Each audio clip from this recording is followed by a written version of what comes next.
Previously on Descent into Avernus.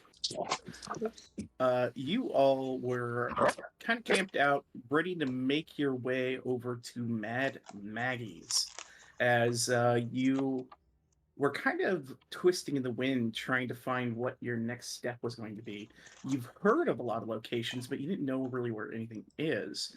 So you're kind of hoping to bend Mad Maggie's ear and maybe find out a little bit more about where some things might be here in Avernus. Um, and as you rested for that evening, there was a bit of smoke on the horizon that was coming from the general vicinity of the Fort Knucklebone. And it gave you a bit of concern, but you were too far away and you guys were pretty beat up and needed to rest. So you decided to hold off on advancing and just finish that rest. I believe it was in that evening that Xanarath reached out once again to Derva to assure her that he is currently safe and that time is ticking away on your guys' endeavor. And basically, the thought of, you know, you might not have as much time as you hope if you want to accomplish your goal. And also made an allusion to puppets and strings and how interesting ones might be if they were severed from them. It was then that you guys woke up, you headed off. That might have happened later. I think it happened that night. I know that was a conversation. But you guys headed off towards Fort Knucklebone. Getting closer, you found about some 100 or so feet out from the fort, there was a crashed Devil's Ride, and you found the corpse of Clonk, the Kenku, and you realized that they had been wounded. It looked like by sickles of some variety, and they had bled out and crashed, seemingly trying to flee the fort. Cap decided to embrace the darkness and his inner Lich King and raise the poor Kenku corpse as an undead minion. Lulu's disapproval levels keep skyrocketing downward as his reputation is becoming shattered with the poor holy font. Rhea's kind of like, ugh, but is fine with it. And Mortimer, he's Mortimer. He's just kind of there. He's there for the ride. Everyone else responded in the ways they did, or however they might have felt about his use of the undead in different ways. And you guys actually had, I believe it was Max and Derva, sneak up to the fort to kind of spy in on what was going on. It was there that you saw everyone was dead. The Madcaps, the Redcaps, Mad Maggie, Mickey. It was a field of corpses. And standing among them, whistling a jaunty tune, was an individual who you guys met briefly twice before. Once in Elturel, before you left. And then once again in the Van Thampur estate down here in Avernus, Isarius. You questioned him you all gathered up and walked in to question him as to what the heck in heck was this guy doing here? And he began to spin a tale for you that nearly all these people killed each other. He happened upon the scene as he was coming to give a warning to Mad Maggie about helping you all. You asked some questions about the sword and why they wanted it or what was going on, and he cast doubt upon the words that were written in Mindy's book. And after a bit more conversation, Rhea, trying her best to keep her cool, was not going to let another denizen, evil monster walk away from you guys. She finally stepped forward to do what she felt was right and tried to strike Azarius down. Apparently, this is what Azarius wanted, as he was trying to goad you into attacking him first. a combat then ensued as Rhea Mantlemorn was ensorcelled and enthralled by the devil, and she began to turn her blade on all of you. And in a fight where you were trying to balance between trying to knock Rhea out of this mind control and trying to pin down this ever teleporting devil that was assailing you from afar with spellcraft and his strange force that came from his staff, all the while laughing and not seemingly caring about a single bit of damage he was taking. His limbs were coming off almost like they were not even real body parts, like detached pieces of a puppet as the rest of the body danced around and moved as if by some ethereal force. You managed to, with Derva's inspiration to Rhea, get her to come to her senses before she could close gaps and really do some harm to some of your more vulnerable spelled ranged folk. Um, and she turned frustrated with herself to the battle with Azarius. Finally, the last arrow, I believe it was Max who finished him off, correct? Mm-hmm. The arrow of Max, the abyssal energy that comes from it, the totally normal bow, smiley face. A totally normal bow. Totally normal. Crackled through, hitting the skull of this puppet that just laughed and said, "Until we meet again."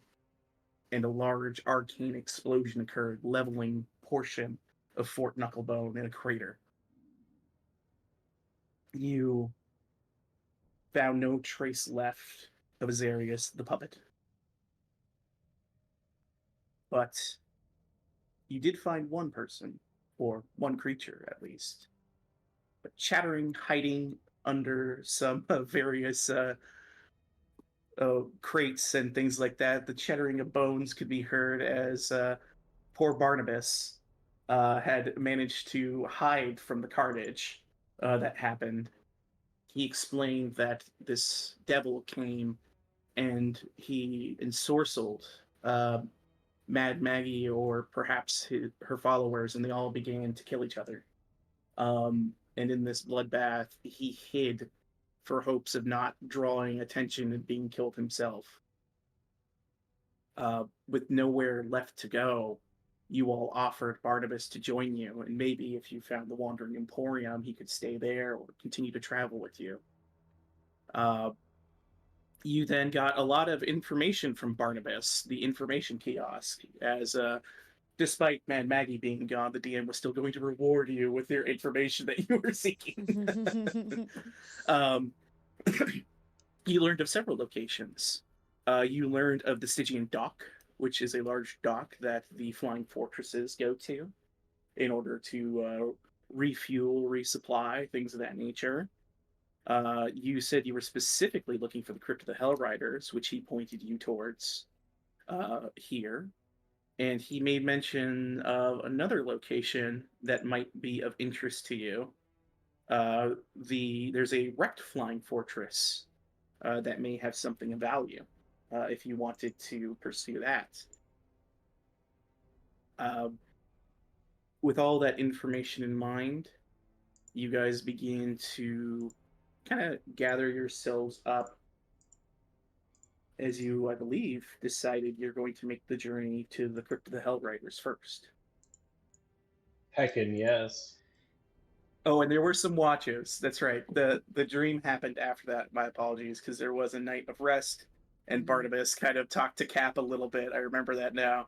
A little tete-a-tete about... no, he talked to Harlan, a little tete-a-tete about necromancy and the morality of it. Yeah. But you guys awaken the following day, recharge. So if you haven't taken a long rest already, please do so. And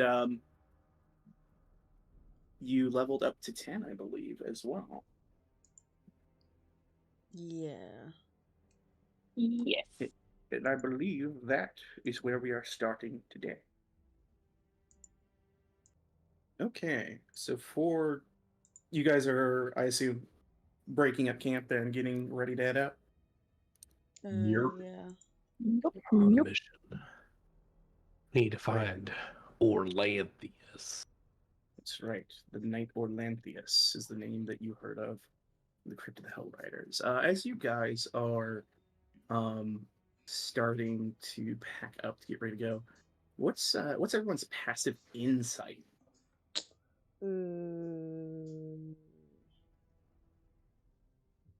Mine's 11. 18. 14. 11. Oh, no, wait, that's What was- investigation. Just kidding, it's 13. 13. What was yours, Kat? 18. And then Derva? 14. 14. Derva and Kat, you guys would pick up on this as you guys are all getting ready. Little Lulu's extra quiet this morning.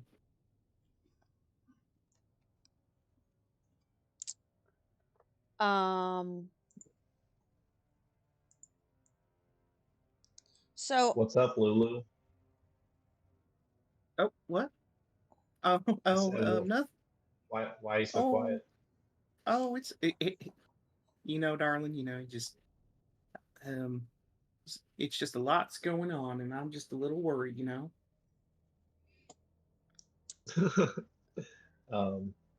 That's fair to say, Lulu. I'm sorry. Well, I mean, Cap, I know you're doing what you're doing, and it is what it is right now, and we need all the friends we can get if we're gonna save Zariel, so it's fine. That's right. Turn that 'Cause frown upside down. Don't be okay. You are gonna help me save Zariel, right, Cap? Of course. Yeah. Cap gives look earnestly gives her like a little rub on the shoulder. Give me a persuasion check. I'll give you advantage. the elephant shoulder? Yeah, Persuasion. she's got a Oh, little, no. she's got a little. Yeah, I'll give you advantage though, because it's in her nature to want to trust people. Yeah, 16. She looks at you and she goes, "Well, I'm glad to hear that, Cap, because it's going to take a lot of effort on our part to do the right thing." That's right. Cap's just like he's happy. Like he's so ready. He's like so ready to save Zariel. He's with him. Can I seeing that reaction kind of not really read into her mind, but it just a conversation between her and I, now that I have message finally, the correct message. What you actually wanted, not the one that I actually wanted. I would like to just message her and be just like the question, just Lulu? What is that? What is wrong? She'll give me a persuasion check yourself. Again, I'll give advantage. Just because. That's how she be. She like to trust her friend. That's her friend. So you hear back, and it's something only you can hear. As it's replied, is, "Well, I had another memory come back. It's not a good one. I don't know if I should talk about it." do you want it to be between just you and I feel like it's something you don't want to talk about, and that's why I'm leaving it between you and I. And this is through the message spell still, I assume? Yes. All right. She'll reply to you, "Well, Derva, I remember what Zarya looks like now, and that she told me this is how she is. But that can't be right." How do you feel? How does that make you feel? Well, I feel like we got a lot of work redeeming her. She can't be gone. I guess that's what I wanted to know. If you still feel like this fight is worth fighting. It's always worth fighting to get a friend back, Derva. That's why we went all over Avernus for Morty. I just look at Morty and and just nod my head.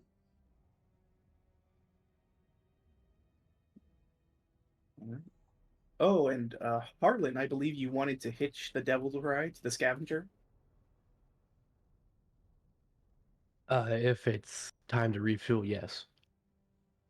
I think you guys were. You had 3 days left when you guys left towards Mad Maggie's. It took you 2 to get there. So we're on the 3rd day. So after this day of travel, you'll need to refuel. So you could probably take 1 more day on the Devil's Ride.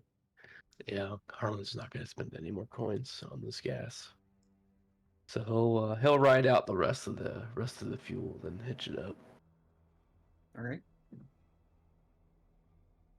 For this day of travel, who wants to roll me a d20?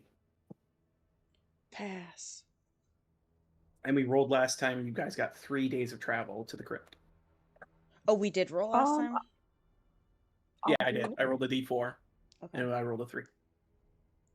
Here we go. Big numbers. Damn, she did it. 17. I did Wow. it. Much better than last time. I think it was like a 3. An ancient white dragon. Yeah. Shit. Leroy was like, "Mommy." No.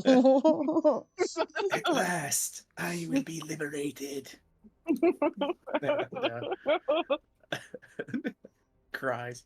No, 17. All right. Yeah, you guys get through this first day of travel. Say around about with no real issues. It's a fairly mundane day here in Avernus as you travel these wastes. No longer do you see the glow of the demon zapper as the source of it rides in the cargo hold of your scavenger. Beautiful. Nice. I wink at the unicorn. All right. So, what is our watch for this evening? Dibs on first. Cap can go first. Or Cap can go second. Max can go 3rd. Throw me in the cargo hold. Yeah. You guys, Harlan's a little under the weather. He's just in the cargo hold with with Mooncolor going, "Come on, little baby, you'll be all right." Oh my god! Let me give you Harlan's little unicorn kisses. Harlan He's strokes got his the. horn and he's says, "Thank you." He has the I got you. Avernian flu. The Avernian flip. I got you, little guy. And Mooncolor will keep watch on you. All right, so Durver, give me a perception check for your watch. Perception. Boom. I would like to use my talisman. Very well. Add your talisman to it. I assume that's a failure. Talisman go. What is your talisman? Adds a T4 to any check that I have to do. Oh, okay. It's my pact boon, something like that. Oh, yeah. You're and so I'll ask you, unless you want me to describe it. What does this little talisman look like? So it goes to something. If I remember reading this right, it's whatever like I would think it would look like. Correct? Yeah. So it's 100% a cat. What it looks like. It's like a pure. It's just a little. It is a little like cameo of Perito. It is 100% a cat curled up. I remember writing that down. Was it 2 sessions ago when I got it? Because I remember reading like it takes form of what you desire most, and I am so in love with Perito, so I decided it was going to be a cat curled up laying down. So as you're kind of like you're obviously in your hovel as you cast every evening. You're in there and you're kind of looking out, holding on to your talisman. For a brief moment, your eyes flare like the irises of a feline as you're keeping your eyes out. And Yeah, it's pretty quiet. You guys have traveled this length of Avernus, or what this length can be, multiple times, and you're starting to get the sense that it's likely that you guys are the biggest threat on the stretch Fuck yeah. between Fort Knucklebone and in this area.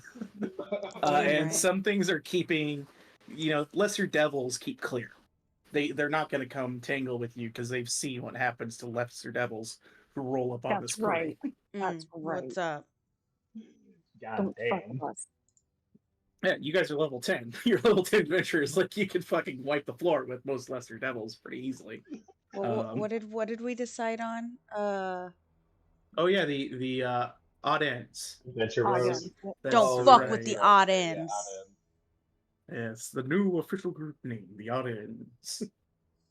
I'd like to propose that we don't name ourselves that, but some snide evil man does, thinking it's a Yeah, it's a joke against Oh. us, and then like we it's a take jab. Yeah, Yes. that's I like that. And You guys don't know And then it we yet. just roll with it. We don't know it yet. And then Yeah. some will be like, you know what? We'll roll with it because we think it's awesome and it's really a joke. I get it. I like it. All right, It's got to come across somehow. Yeah. all right. So yeah, uneventful. Watch. I'm okay with that. Good talisman. Can Good. can wake up Cap. Yes. Cap, you are awoken by Derva, and your ever vigilant skeleton Kenku stands next to you, not needing Hell sleep yeah. ever, just staring into the abyss. I have him just pacing like near the end of my bed. Ever patrolling. I take my Kenku and I take the body of his brother and I head outside. Oh my god. Are you gonna raise his brother? Oh, you know, I'm gonna raise that clonk. All right. Oh my god. We're gonna have an Second army. skeleton on the field. Well, I mean, that's necromancers. Oh yeah, it's awesome. What was it? Clunk and Yeah. what? Chukka. I can't Chuck remember and the clonk. other dude's name. Here, I'll put it. Chukka. Shaka. Okay. Because their names are the sounds engines make. Mm. Oh, Because yeah. they're Kenku, and they just mimic sounds. Right. So Chukka and Clunk. Perfect. So you raise the other Kenku's body back as another little Kenku skeleton. These are frightening little things because they're like skeletons in black robes. Beautiful. Cool. All right, give me your perception check for your watch.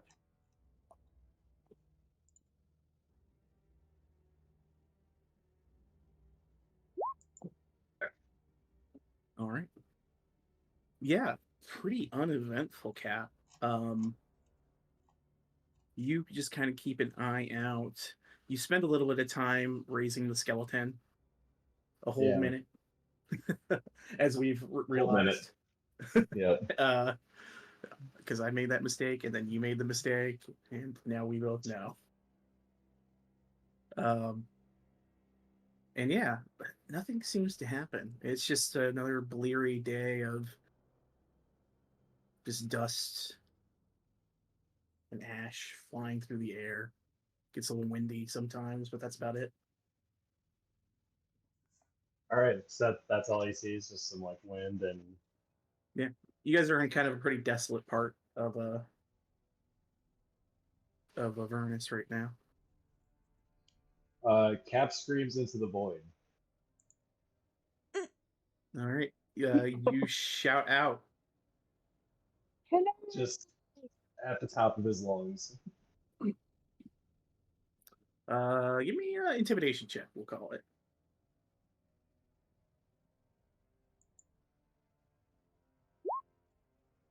Oh yeah, you roar but good. To the point where your little skeletons just kind of go like next to you. Do we hear it, or does the bubble like muffle it a little? The bubble muffles. Thank God. My sleep. Yeah, and there's no reply over the whipping winds of Avernus. Yeah, Cap hates it. He's just see. Normally, there's usually something coming after him, but there's just nothing here. So he's just kind of like pacing back and forth, a little frantic, a little frazzled, hair growing a little bit more white. Not sure what to do with himself. Cap paces for the duration of his watch.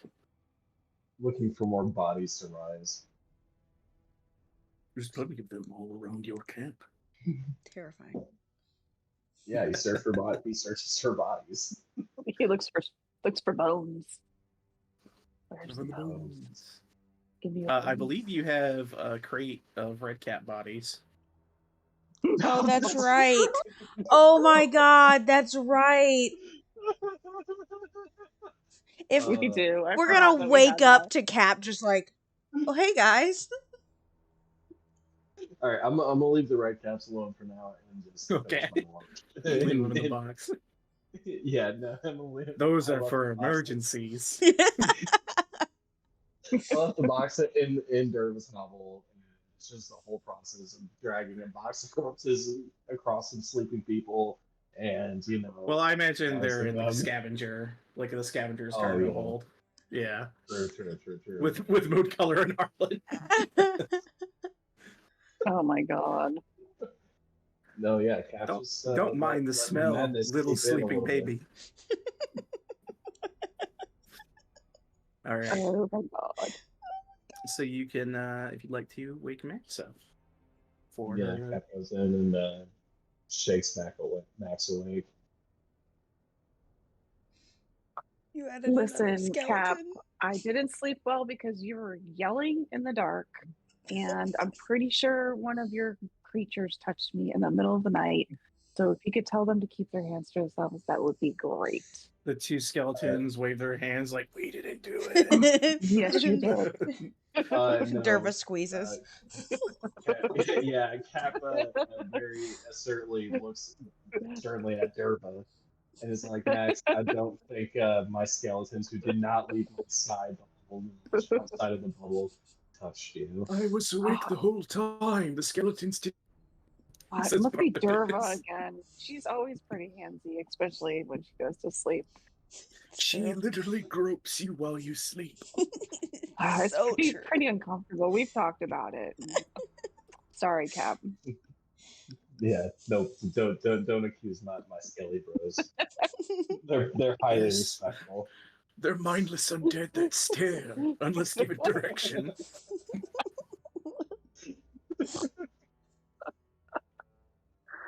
All right. Anyways, I must always be listening, and I'm gonna go take a bath. Right, perception. Here we go. Yep. All right. Your elven eyes peer over the horizon, and don't catch anything. All's quiet. Seems that it's a relatively peaceful rest here in Avernus, and with the tiny hovel, you're at least pretty comfortable, despite having to sleep on sleeping bags and stuff like that. But could be worse. All right. Well, Max kind of just sits there and leans against Leroy. She's kind of buffing her nails with, whatever she found to buff her nails with, and just chilling with him, chatting about the good old days where she had coffee and, treats and wasn't sweating her ass off all day long. When we leave this place, mistress, we will find a nice coffee house. I sure hope so. I'm getting really tired of this. Although that coffee shop was pretty good. It was a very expensive coffee, but that's okay. Perhaps if we go further, we will find the Wandering Emporium again. No, that would be great. Maybe we'll get you some treats too. That would be excellent. Right? The fingers are a little bit lacking in satiating me. Yeah, they're kind of crispy, aren't they? When we were out above, they had a little bit more juice to them. These ones are kind of burnt and crispy. Yes, mostly crispy treats. I don't know if I like it. Okay, well, we'll get you some good stuff once we get above. I'm sure my parents can find some I'm fingers trying from the hard not servant. to devour the red caps in that box. Don't do that. They got a nasty aftertaste from what I've heard. Might be not good for your digestion, and we already have to smell Derva.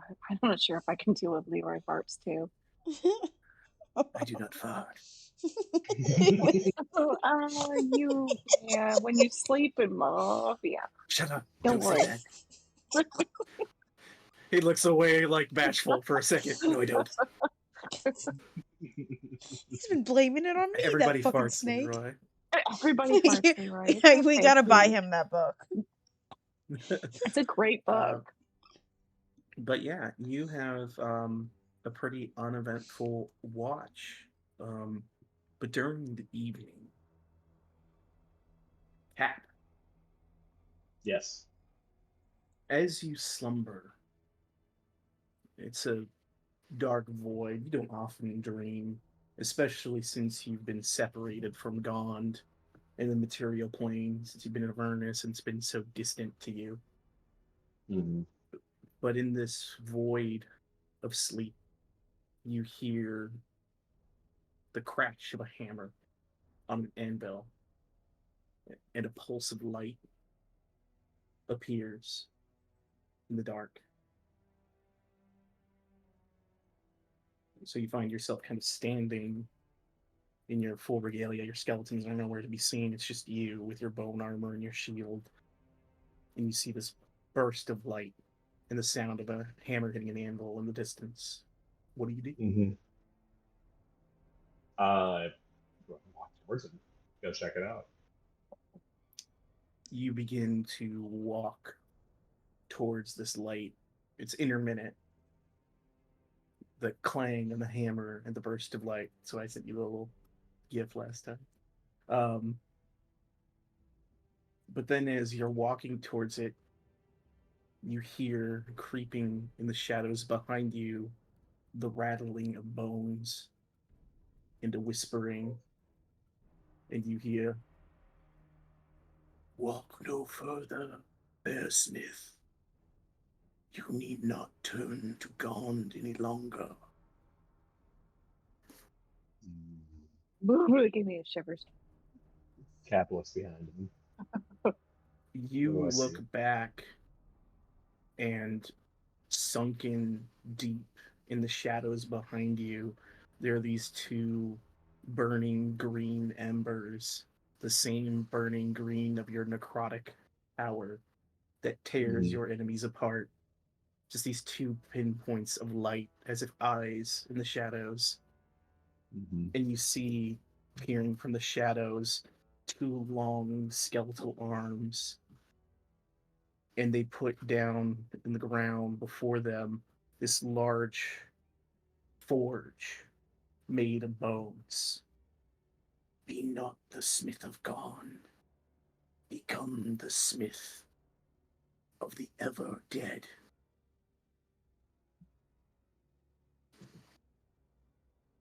Cap walks up to the bone angle. You turn from the light and begin to walk towards this anvil made of bones, and atop it is this sickly, bone white smith's hammer made of a like an arm bow grasping onto what appears to be an amalgamation of all like a large dragon's tooth that the hand is gripping around to make the hammer, but it's got a flat surface on it, a hammer suited for smith. And you hear again the crash of the hammer, and you're backlit now by the light of Gond. And you hear one more voice. "No, don't go. You're not lost yet, Cap. You're an artist, not a monster. Turn away. Come to me." So you find yourself now, Cap. Light crashes in the back. This bone forge and these burning embers of necrotic flame beckoning you with large skeletal hands. You're between these two forces now. Mm-hmm. Where does Cap go? This is what Cap does, or what he tries to do. He grips the hammer that Merkul has set before him, and he says to him, "I'll take your power, but not your path." And he takes the hammer and he starts walking towards him. You grab the hammer of the bonesmith, resplendent with necrotic energy, but then you turn to walk away. And as you're walking away, you hear bones chittering, this cacophony of shaking, and you hear the voice go, "You will know my wrath and my ruin." As you walk towards Gond, the bone hammer in your hand it resembles the shape it had before, a skeletal hand gripping a dragon's tooth, but it is forged of metal, stalwart, and a small radiant light begins to come off of it as you walk towards Gond. And you hear the voice of Gond, your god, say, "Good on you, lad. There's much work to be done, and plenty of chains to be broken." And you awaken the following day. So is Gond like mad at me for raising the dead? You awaken and the skeletons are disanimated after you turned away. Yeah. You can't have both, can I? Yeah, unfortunately. But you have turned your back on the whispers of Mirkul. Yeah, I guess I have. Honestly, yeah, Cap, he just really likes necromancy. He's never really been one to want to beat evil, but if evil is the way to raise skeleton crow friends, then he is going to do it. And it's not an utter refusal of necromancy. Do a religion or arcana check for me. I'll give you advantage, whichever one you roll.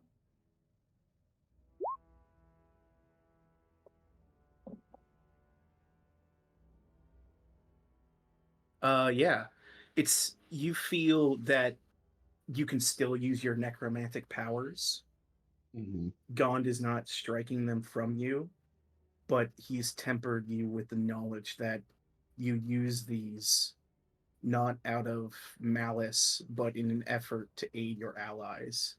Oh, of course. And you must not use, like, the power you were tapping into before was a dark necromantic entity, but now you have the ability to do what you do, but it is with Gond's blessing and understanding of your fighting for the right.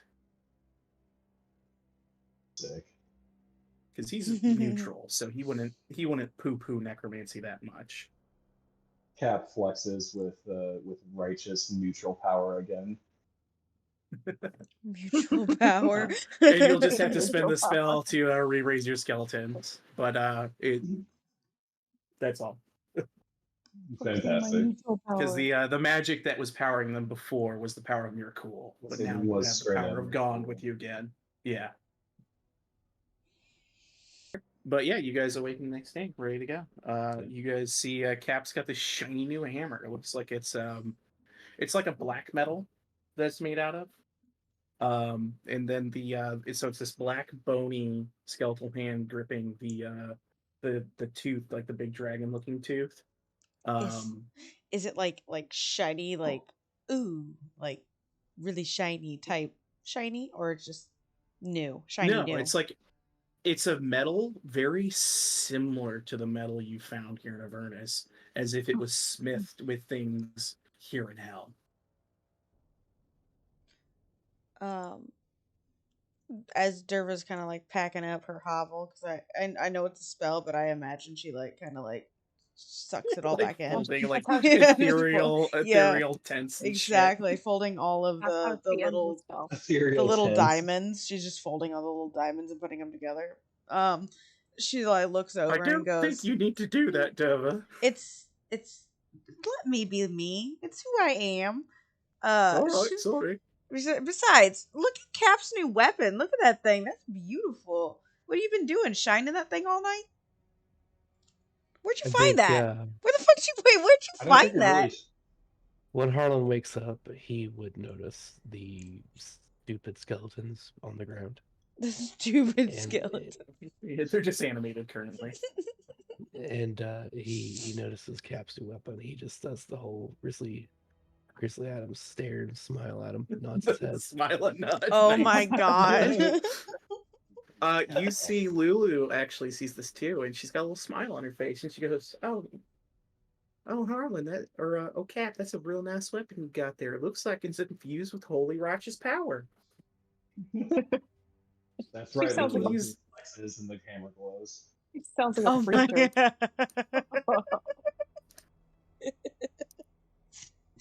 Dara puts away the camera. I'll let you, and you can reanimate your skeletons if you'd like. Okay. Yeah, it's gonna take me a second to pack up this hovel. Some holy righteous skeletons. Yeah, you actually see as they rise, like as opposed to being like the weird shambly, disjointed like puppets, they kind of rise like an attention, and where they had this burning and necrotic flame in their eyes, it has like a little flicker of gold in it instead. Pretty. They're like holy zombies. Harlan is not disgusted by these. Yeah. They're still undead, but they're undead fueled by a different source. Harlan Cap's like Gond is approving of these guys. He rose them for me this time.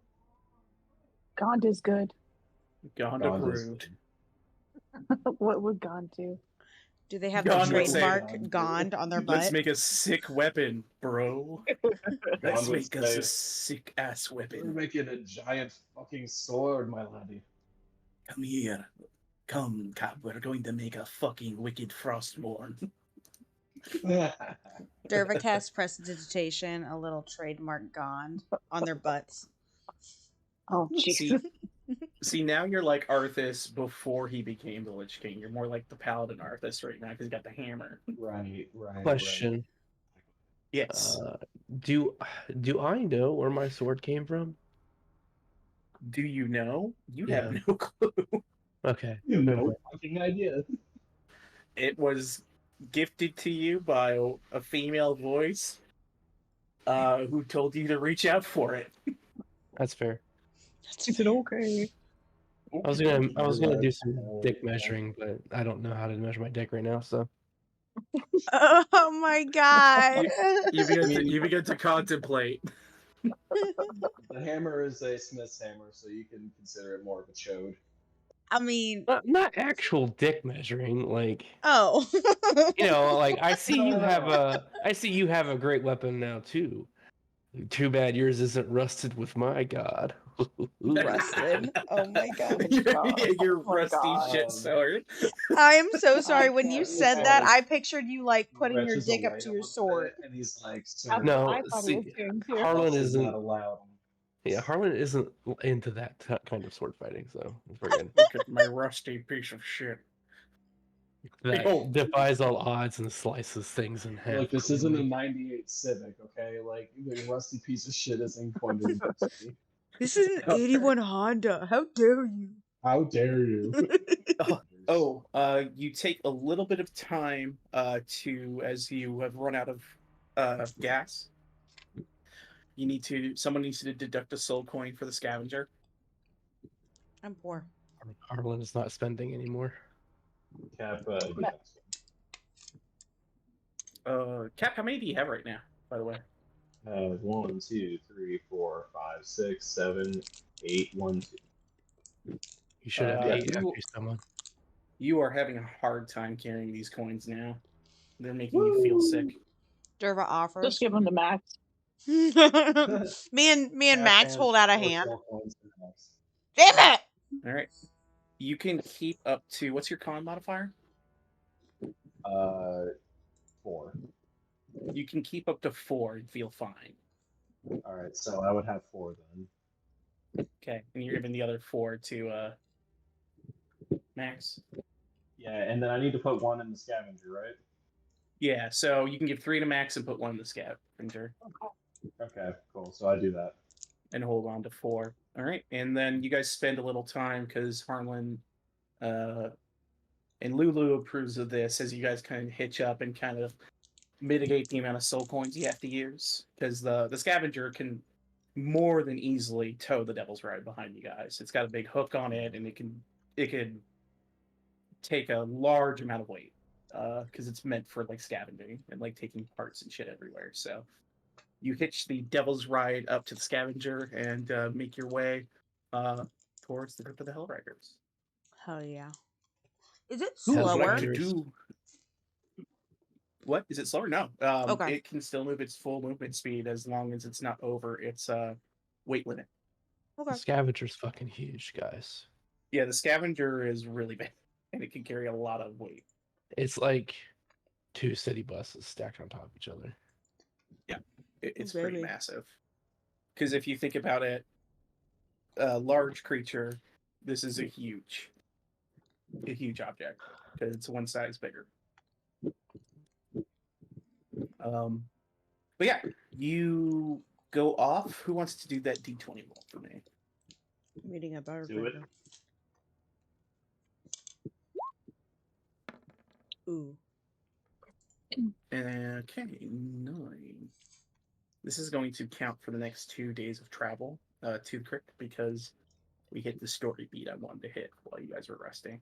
So we're not going to do watches unless you want to do an encounter. Let me check my chart here. Nope, still not low enough. You guys continue on. Again, like I said, you're kind of the big fish in the pond in this part of Avernus at the moment. Unless someone decides to really bring you down, you have pretty much free reign to get to your location. You eventually make it to here and have to rest again for an evening, but you're able to do so without any issue, unless there's any business anyone wants to take care of that evening. No. Just No. the standard Harlan making his cargo bay into the galley so he can summon some food for everybody. That's about it. You doing the conjure food, water? Yeah, I'm just doing that every night since I had to burn some spell slots anyways. Yep. Before I So come every back. evening, Hardman's providing you guys with food, and while it is conjured, it still doesn't taste great because anything conjured here in Avernus has kind of like a charcoaly Damn, that was going to be taste my to it. question. And Yeah. Harlan's like, don't ask me where it comes from. I have no idea. I look up Cap through the actually pitch clouds. approves of the charcoal taste. He's like, this is great. Oh yeah, Derva's poor. Derva's also chowing down with Cap going, I don't know what people are bitching about. Yeah, these meals are disgusting, Max. They're the worst thing you've ever had. Max was gagging every single second. Like she's Harlan's like, I making a tried lot to of- cater these meals to match your souls, you guys. Oh, that's why mine tastes so bad. Max, plug your nose. Plug your nose. It helps. Introspection. Harlan's 100% bullshitting right now, but he just wants to mess with everybody. Everyone, before you guys leave for the next day of travel, give me a perception check. Everyone? Yeah. Everyone. Everyone. Everybody. Oh, wow. We see. How's that beautiful perception, Max? Greatly God damn it. So Max, you, after the comment about your soul and everything about how dark and twisted it is, and that's why your meal tastes bad, you're taking it back a second and you think that can't be right, and you begin to look out and immediately you are hit directly in the eye by a speck, and you're just like, motherfucker. Max, Max, I can't see it. language. That's your internal thought. I don't know if you say it out loud. Oh no, she says it out loud. She says it out loud for sure. For sure, says it out loud. Are you all right? Reyes comes in. She's got like a little damp cloth, and it's Oh yeah, Rhea now Right. knows the wrath of the spec. That's right. yeah, it's a terrible thing. We have to slay that thing someday. She's like, I don't We'll find know. out. Just look. I was looking out at at the beautiful sky, and all of a sudden, like, I just couldn't see nothing. Rhea looks up at the fucking shitty, dusty sky of Derva Avernus looks and up. raises an eyebrow. And I'm just like, Um, clearly, That spec has clearly, hit her. I am being dramatic. It's not beautiful, okay? Cap and Derva, you guys spy what appears to be like a wooden posting board, like in the middle of the Avernian wasteland. Like there's kind of a bit of a road here, and you see like off the side of it, there's like a big wooden like sign, like you'd see outside of a tavern for adventuring or something like that. What does it say? Yeah, what's it say? Do you want to get closer to it? 100. you I'm taking my said food, 100%. showering. You know what? If You people walk- weren't bitching about this food so much, they probably would have seen this. You walk over to the posting board. There's a couple of like flyers on it. Ooh. All written in Infernal, except for Oh. one that you recognize, which is an advertisement to come to the Tower of Erm to get work for Mordenkainen. Okay. Oh, that prick. Cap reads the infernal ones. You read through them. One catches your eye. You see what appears to be like a concert poster. What? Oh yes. Oh. And it says the following on it. I'll put it in the chat. Oh no. Shane-ocalypse. Coochie's Oh, there's a mom. new. Oh, it's New Baz. keyboard. Oh my gosh, it's Baz. Hell yeah. We got Cap this for turns Baz, around and is guys. like, guys, there's a concert. We're fucking going. What's a concert? It's what You're rich people barred. go to. It's something that you should learn to play in, Derva. You're supposed to be a bard. Derva doesn't understand. But yes, Vaz. Max, you indeed recognize the name Vaz. That was the person or creature you encountered underneath the Van Thampor residence. The one who really almost killed Derva. What? It's our boy. It's our boy Vaz.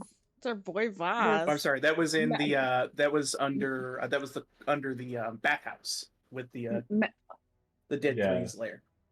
Yeah. Oh, I'm Wait, I thought what? it was our succubus I'm- boy for a second. Who? Uh, I cannot remember this guy. He was a death's head of Baal. He's the guy who you tried to find him near the statue, and he literally Oh. one-shot you. Literally. Oh, yes. And you see that the advertisement also says newcomers to Avernus get in free. Guys, we're newcomers to Avernus. And I love the free. That's what poor people get to do. Yeah, I mean, we do free things all the time. Like, breathe. Cap and Derva are just like eating together. Max. Yeah, and you see there is like a little illustration on the flyer. The figure that's on like the lead guitar is this devilish looking figure like wrapped in chains. You can assume this is Chainocalypse. You also see a hooded figure, which you assume is probably Vaz. And then you also, because he's got kind of like bony hands, and you see he's like over a keyboard. And you see the other figure on drums is this black set of armor with like burning red eyes. Oh my god, is it our don't touch me armor? Exactly. Don't touch me. It doesn't look like it doesn't look like other than it does look like it's probably a different set of some manner of enchanted armor. Damn. I bet he says, "Everybody touch me." All of you touch me. This looks like a fairly new flyer compared to everything else that's here. Huh. Where the hell is Coochie's mall? I don't where Coochie's mom. Jeez, Coochie's mama is down south. Gosh. Okay. Cost Coochie's mall. Is that labeled for us? I don't see it. you don't know where that is. Oh man, we gotta find this. We will go all over Avernus finding this. Literally. That's what we do.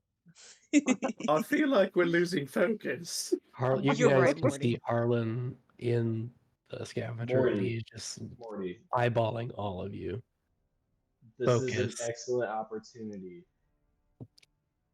Harlan, this is an excellent opportunity. Guarantee there's going to be somebody important there. Guaranteed, we can do all that shit later. Let's get over to the crypt. So, you know what? He's right, guys. I usually don't side with him, but like I'm basically a musician. Look how depressed you're making Lulu right now by wanting to deviate from our goal. Yeah, we're literally heading to the crypt of the Hellriders, guys. This is really important. Derva slowly Look at puts those away sad- her Look dented at those lip. sad Holly font eyes, guys. Oh well, I don't want to make Lulu ears sad. down. Leroy and Max can't handle Lulu tears, so. And I'm whispering to Lulu at the same time, like, make your eyes water. She goes, all right. Well, I mean, I genuinely feel like we should deviate. So this isn't an act. I really feel bad if we don't go where we're going. Good work, Lulu. I knew you had it in you. I would never deceive anyone. I never tell lies. I believe you. Derva's like a literal half loot out, half loot in. Like, so am I not playing? Like, what are we doing? You don't have a loot anymore. I have a loot. It's just very dented from Harlan's back. It's broken. Remember, it's half. She said half in, half out because it's in two halves.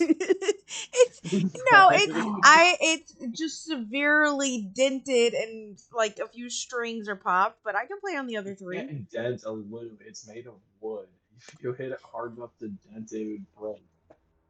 Oh my god. Derva's gonna stick with dented.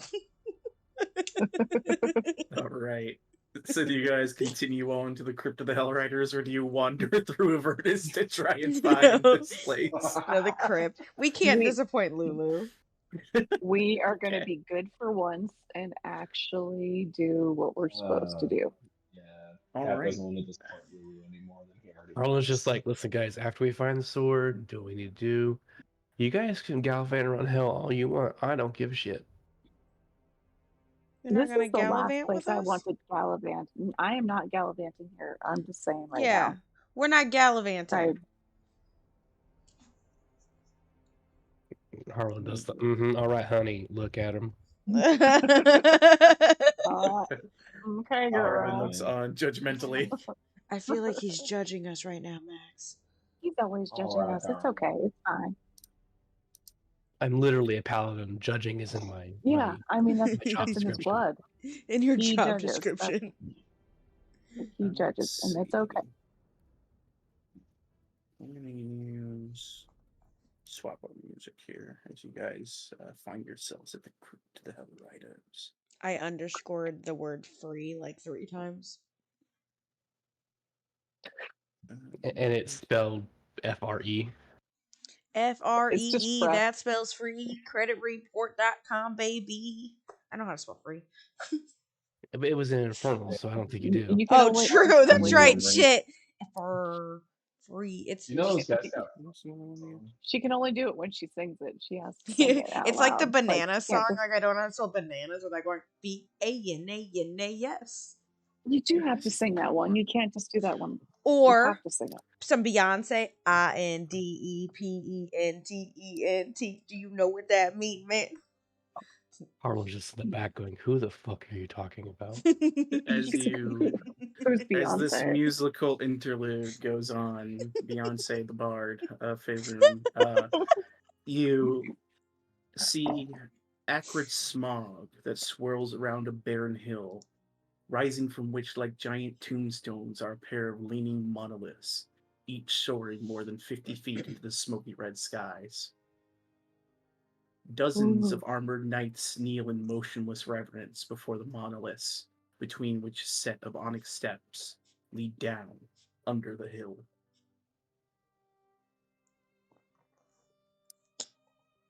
What?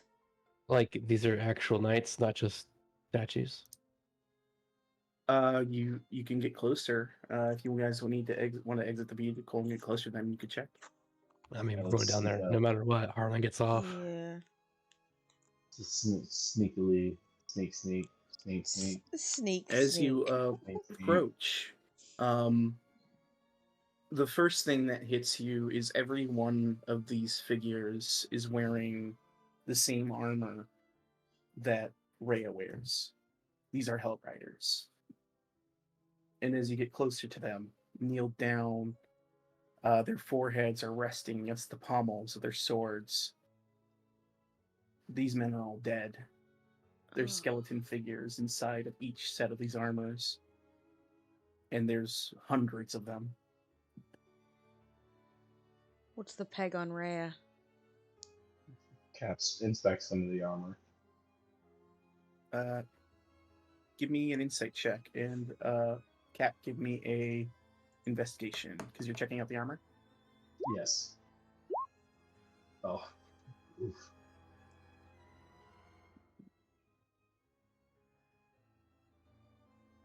All right. Whoopie Town. The immediate beat you get on Rhea Derva is it's pretty plain on her face. This is a devastating thing to look at. This is a group of people that she revered as stalwart heroes, and to see so many of them dead, prostrate before these tombs is just a bit unnerving to her, and she seems shaken by it.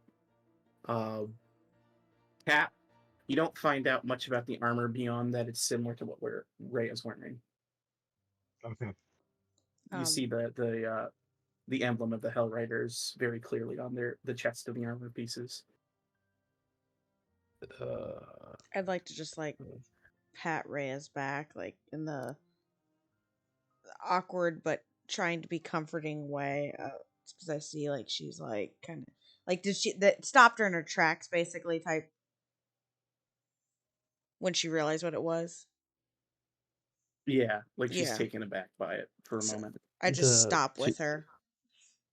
To Harlan, does it look like these guys were discarded here or carefully interned here, with some form of reverence? Make a religion check. Ooh, not good at those. That's a 3. I mean, it's hard to say. These bodies are left out in the elements of Avernus. They're not entombed. They're kneeling in reverence to something. Is there anything that you can see that they're pointed towards, or what they would be kneeling to? Just the two monoliths, these giant tombstone looking things. Can Cap investigate those? Yeah, you get closer to them, and as you get closer, they're just kind of like these strange obsidian monuments. There's no writing on them. There's no information to be found. They're just sleek, and all you can see looking over the area is this cavern or this cave that has steps descending below. Looks inviting. Cap says to everybody else in reference to the stairs. Can Harlan's divine sense catch anything out here? You use your divine sense in the immediate area. You don't sense anything. Okay. These aren't undead. They're just dead men and women alike.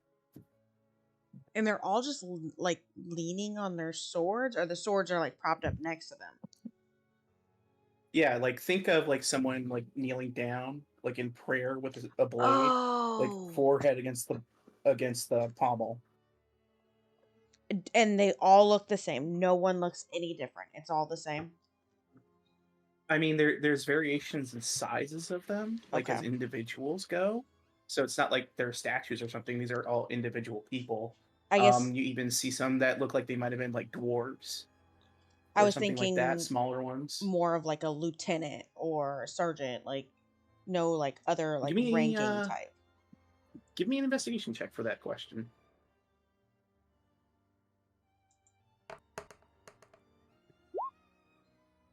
Nothing distinguishing. These seem like rank and file. None of these are more decorated, like generals or commanders or anything. These are like soldiers. These are rank and file Hellriders. Okay. Harlan walks back over to Ray, and he is just like, they look like they were put to rest here. We should honor them. No, you're right. It's just shocking to see. I should have assumed Crypt of the Hellriders, right? Bound to be dead Hellriders here. War can have shocking results sometimes. Doesn't seem like anything they did was worth it. When she starts walking forward. Damn. It may not have looked like it now, but to them at the time, it probably was. Make a persuasion check real quick.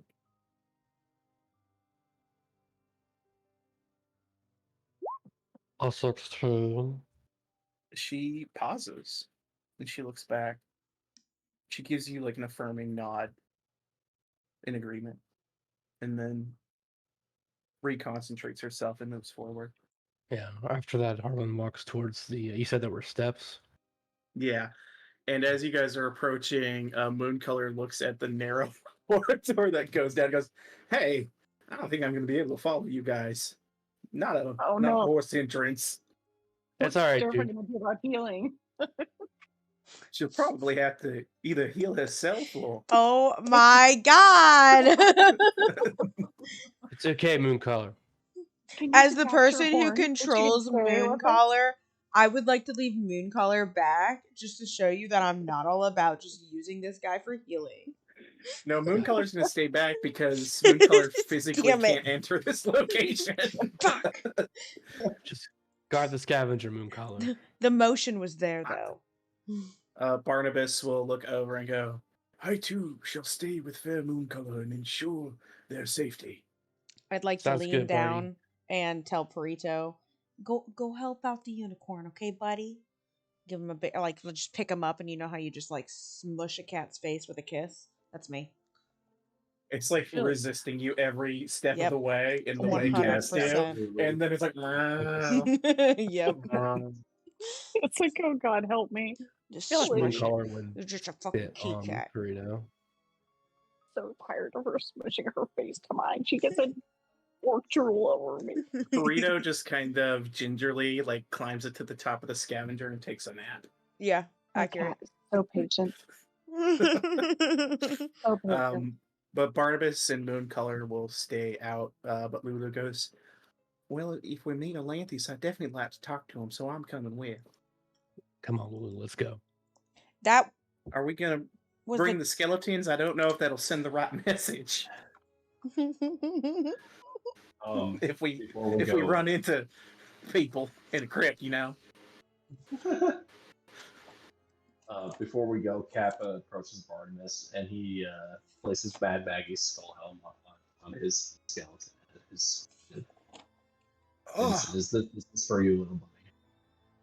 Well, thank you. This is indeed a very macabre gift, but I appreciate it. The skull cap of my dead friend, Mad Maggie. It fits you well. Thank you. I'd imagine bones Suit a skeleton skull quite well. Be safe, Cap. Cap heads on with his more and more white hair just flowing in the wind. Just More and blowing more. behind It's him. slowly getting fully bleached. Yeah, This becoming weather's fully so white. weird. Lucius Malfoy. All right, so you guys, Mortimer and Lulu, are you going to bring the skeletons with you? Yeah. Or leave them they're out? coming. All right. No, they're coming over. Skeleton warriors. They're more holy now. It's fine. More than meets the eye. They could be the rear guard. No, they can be Alright. mindless pawns that we send in to get. And to get as hit you first. guys descend, we'll go. They can be the fireball triggers. Is this the Then- guy that we're going to see? Is this the guy that charged us on Harmon's Hill? No. Oh, okay. No, that was Harmon. Oh, that. Oh, it was. Okay. Yeah, that wasn't Orlantheus' hill. I Oh, just that wanted to was make Harmon's. sure. I was like trying to go back, and I don't think I wrote down the guy who almost killed me. We never met this guy before. What is your guys' marching order? Oh God, why won't these let you guys Last. not do there? Hold on. Yeah, probably Cap first. Skeletons, Cap. I'm just putting you guys off to a direction so I can move you all. Did I get everyone? I did. So Cap's going down first. Yeah, skeletons first, technically. Oh, the skeleton's ahead of you. Yeah. The first thing, Cap, as you descend into pitch black shadow, it is completely dark. Oh yeah, Cap pulls out a torch. All right. So let me go ahead and make sure you got that on. Do you have one? It looks like you should have light already. So Yeah, I have 8 torches, so now so I you have can 7. see the path ahead of you. Did you Yeah, get just Rhea? the first few squares. What's that? Did you get Rhea? Yeah, she's right. Oh, here. okay. Max is on top of her. God She damn was it, I hiding. Max. have my Yeah. skeletons torches too, so they have the light. Yeah, you can. They Okay. might not be very effective of switching them in combat, but they can definitely have them. Yeah, they're not so much meant for their swinging ability, more of their just existing ability. Let me hit Existing. them with this. They just exist, okay? Harlan will have They're like their bodies. What do you want from them? They can't really hit anything that's going to pose a threat to us, and very hard at all. True. I'm editing them right now to give them torchlight. Harlan will have light cast on his sword also. All right. So after Cap, who else is coming in? Which way are we actually moving? This way. I accidentally put a wall in here, and when I meant to put a Oh, door. I thought that was just Oh. a wall. I couldn't see anything. Actually, I need to fix something here real quick. Let me do that real fast because I need to add something. Might be because there is something that's actually in your way, Cap, as your skeletons descend. How dare you? Put this guy. Ah! I went through the door and there's a skeleton there. I And, don't remember your why, s- but Cat picked up like 7 shields at one point. Because he likes What? stuff. As you are descending, Cap, your skeletons immediately come to a closed obsidian door. And it's a pair of basalt doors that block the passage ahead. Engraved on the surface is a relief of a knight locked in combat with a devil, both wielding burning swords. Kick it open. That's like, yeah, not so much. Maybe Max can pick it open, but Captain like investigates the door. Like, is there a way to pick it open, or is that magical? Make an That's what he's investigation check. I don't think Max has any lock picking stuff. She would just have to. You've got high dex modifier, or Yeah, shove. she could just. This is a slab of stone. You see no locks, you see no knobs. It is just a basalt slab with the engraving on it. of the What- knight and the devil locked in combat. Locking in a I little truthfully roleplay. don't know what I can do with this. Knock on it. Now you're all stuck in this playpen. Oh, Oh, shit. see. That's why I Oh, couldn't see shit. anything because the little door hallway. I don't have sight down it. Yeah, it's because it descends down into darkness, so you're like at the top of these stairs, so you Gotcha. can't quite tell what's down there. I was But just you can see confused. your allies are down there. Yeah, my bad. But I yeah, I yell Cap, up to go Captain ahead. Dassler, knock. Yeah, you can try knocking if you like. Cat pounds at the door. He's like, "Hello." Just- Hello. Your gauntleted fist Hello? thuds against the stone. Nothing happens. Yell at it. Yeah, curse punches at it. the door. And Yeah, you punch the door. What is it? Clockwork. The like knight and devil don't resemble anything we've seen, have we? It doesn't sound like something we've seen. does it look No. like a Hellrider? Maybe Ray. Yeah, the knight looks like a Hellrider. Can we have Rhea it- squeeze in between us and have her take a look at it and like, hey Rhea, does this look familiar or anything? Either Ray or Lulu, probably. Yeah. Oh, I yeah. can take a look if you want. Brea will head down and approach move skeleton. She kind of squeezes by the skeleton. Midwestern. Oh, They're like, oh. Move, I'll get over bitch, there. get out the way. But she'll squeeze down, and as she approaches the door, the ring on her finger alights, and See? Ooh. you see that, almost not realizing it, she whispers something, and she just says, "For glory." And the door slides open slowly. She said that out loud? Mhm. Whoa. Dope. I look at the zombie and go, dope.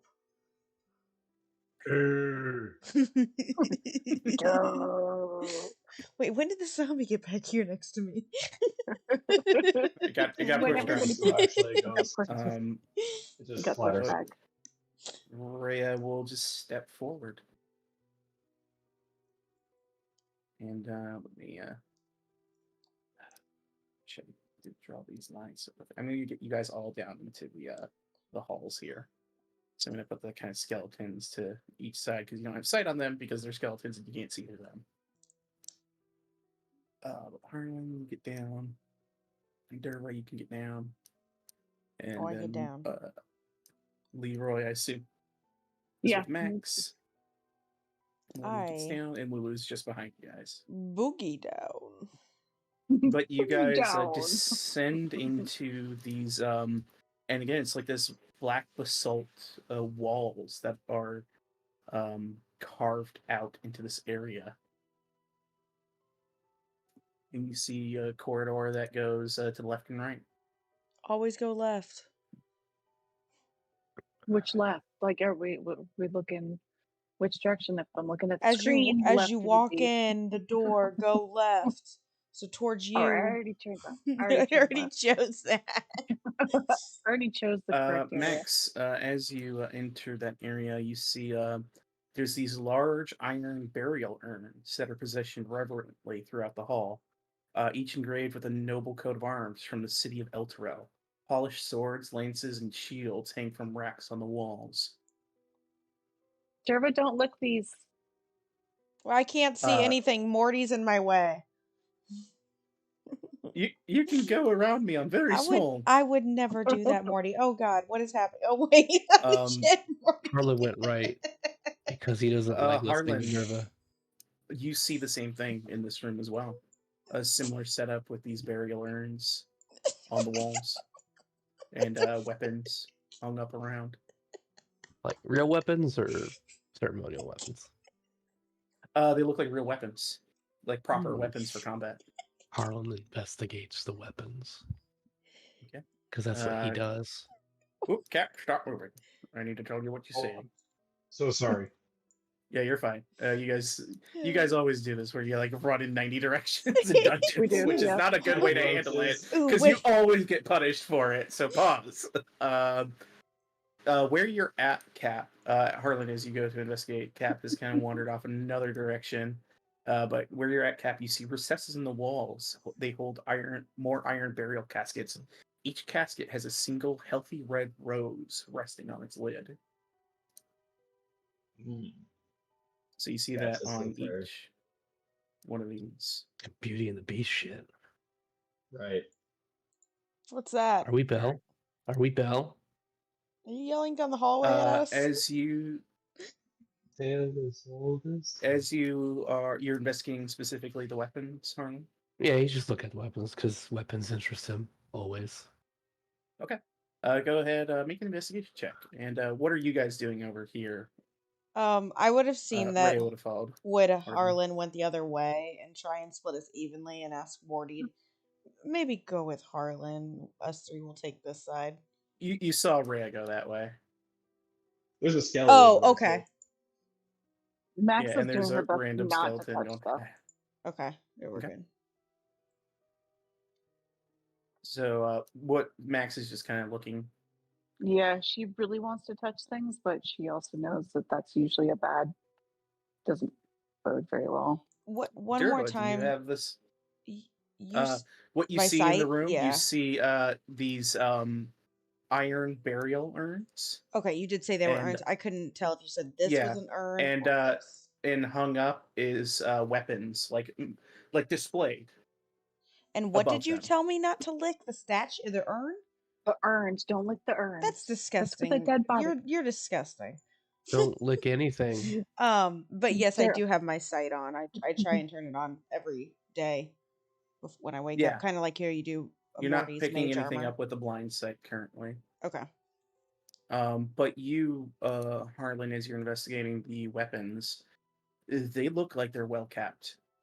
Someone comes through this crypt and cleans them and puts them back on display. There's not a spot of dust in here. Everything's cared for. Harlan turns back around and looks at Ray, and he's just like, someone is here taking care of everything, of all of these Hellriders. Pretty sure I that's think it's- Atlanteus. I was gonna say it might be him. This Whatever has to he's be a doing. good man. He's got a lot of respect for everything in here. Hopefully, we can find him. Probably got a lot of answers from that guy. He probably knows something. He just continues looking around. He doesn't see anything else in here, I don't think. Yeah, you see, it looks like the chamber twists off, and you'd be risking getting very far away from your party heading down it. The rest of you are looking here. Durva, were you doing anything specific? Sniffing things because I was told not to lick them. That's the same thing as licking, but with your nose. Give me an investigation check.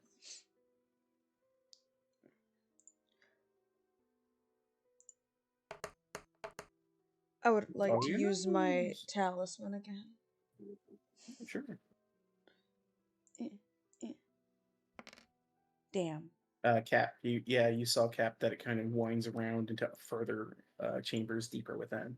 15. Yeah, Cap was just peeking his head around the corner. He wasn't Yeah. trying to- I just wanted to let you know that's kind of what you saw. You saw like a chamber. And Cool. That's about it. Cool. A 15 investigation. Very similar to what Harlan found. This place is very well cared for. It's very clean, and probably one of the cleanest places you've been. And this is a crypt. So it smells nice. It doesn't smell like death. Yeah, it doesn't. It doesn't smell terrible. It's like This is nice. This is it's nice. not like a. It's not a pleasant smell. You know. But it It's doesn't still smell like like things death. are buried here, but it's not like it's not like a rotting corpse or the Okay. decay or anything like that. These urns are like well sealed, and it's They've been just like respectfully cared for. everything's respectfully cared for. Interesting. And Very this, I nice just noticed things. this down here that's not in Harlan's room. Is this a statue? Yeah, that appears to be Okay. just like a small statue or a humanoid sized statue of There's one. a knight. Okay. wearing the armor of the Hellriders. Kind of pokes it. Yeah, nothing happens. You just Oh, okay. lay a Cap, finger on the don't statue. touch that. Don't touch me. Don't touch Uh, me. Rhea will join you, Harlan, if you're going to head down the hall to the rest of them. Yeah, Harlan. The skeleton shambles after as well. What the Give me fuck? join. Yeah, I was gonna say I can't. Is there God, it's following anything me. different down this hallway, or is it just another hallway? As you peer down that hallway, it seems to turn a corner into another chamber. You're not quite sure what is beyond. Are they echoey? We got 2 chambers. Yeah, as you guys are walking through this hallway, it's like a very well polished floor of almost like this marble like material, and you can hear the echoes of your footsteps, like Can Derva go? every step. Hello.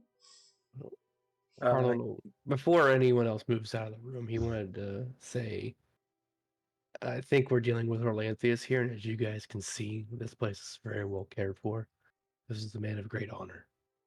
So steady your hands and don't jump when things see when we come across them. We need to. We need to talk the to them. urge to just smash the nearest thing.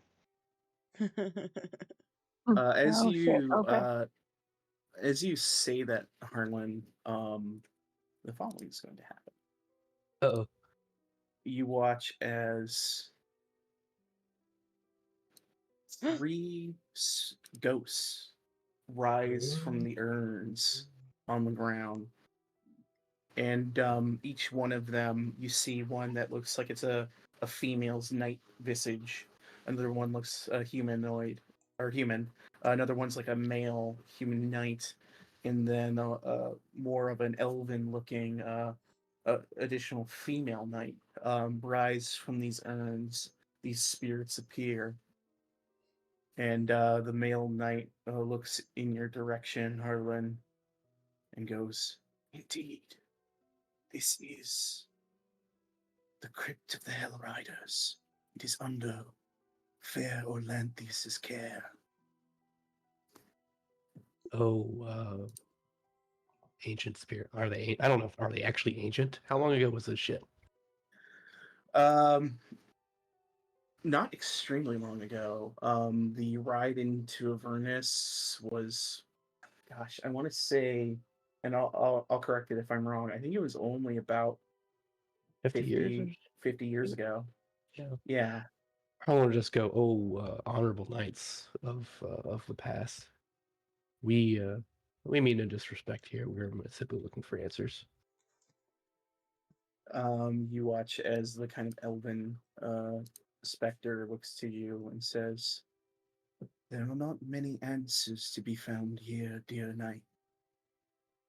We are merely those who fought and died alongside the angel Zariel when she waged war upon this hellish realm."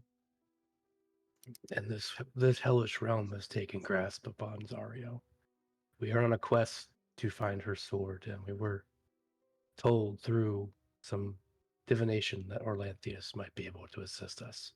And he looks back at Lulu, and it's like, we have Lulu among us as well. You see the spirits look, and they recognize Lulu. But their forms are too, like, it's kind of like a blurred image. You can't really tell exactly what they look like, just a vague outline of who they once were. So Lulu doesn't immediately recognize them, but the male knight will speak again. "Indeed, Zariel's crusade ended in failure. Most of her generals and herself, they fell to these fiends. Asmodeus twisted them all to fiends as well. But one of Zariel's generals, the noble Orlanthius, he could not bear what had happened. He turned his blade on himself and ended his life rather than embrace tyranny. It was Zariel who raised him again as a death knight, that he might serve loyally and not shirk the responsibilities that he once had.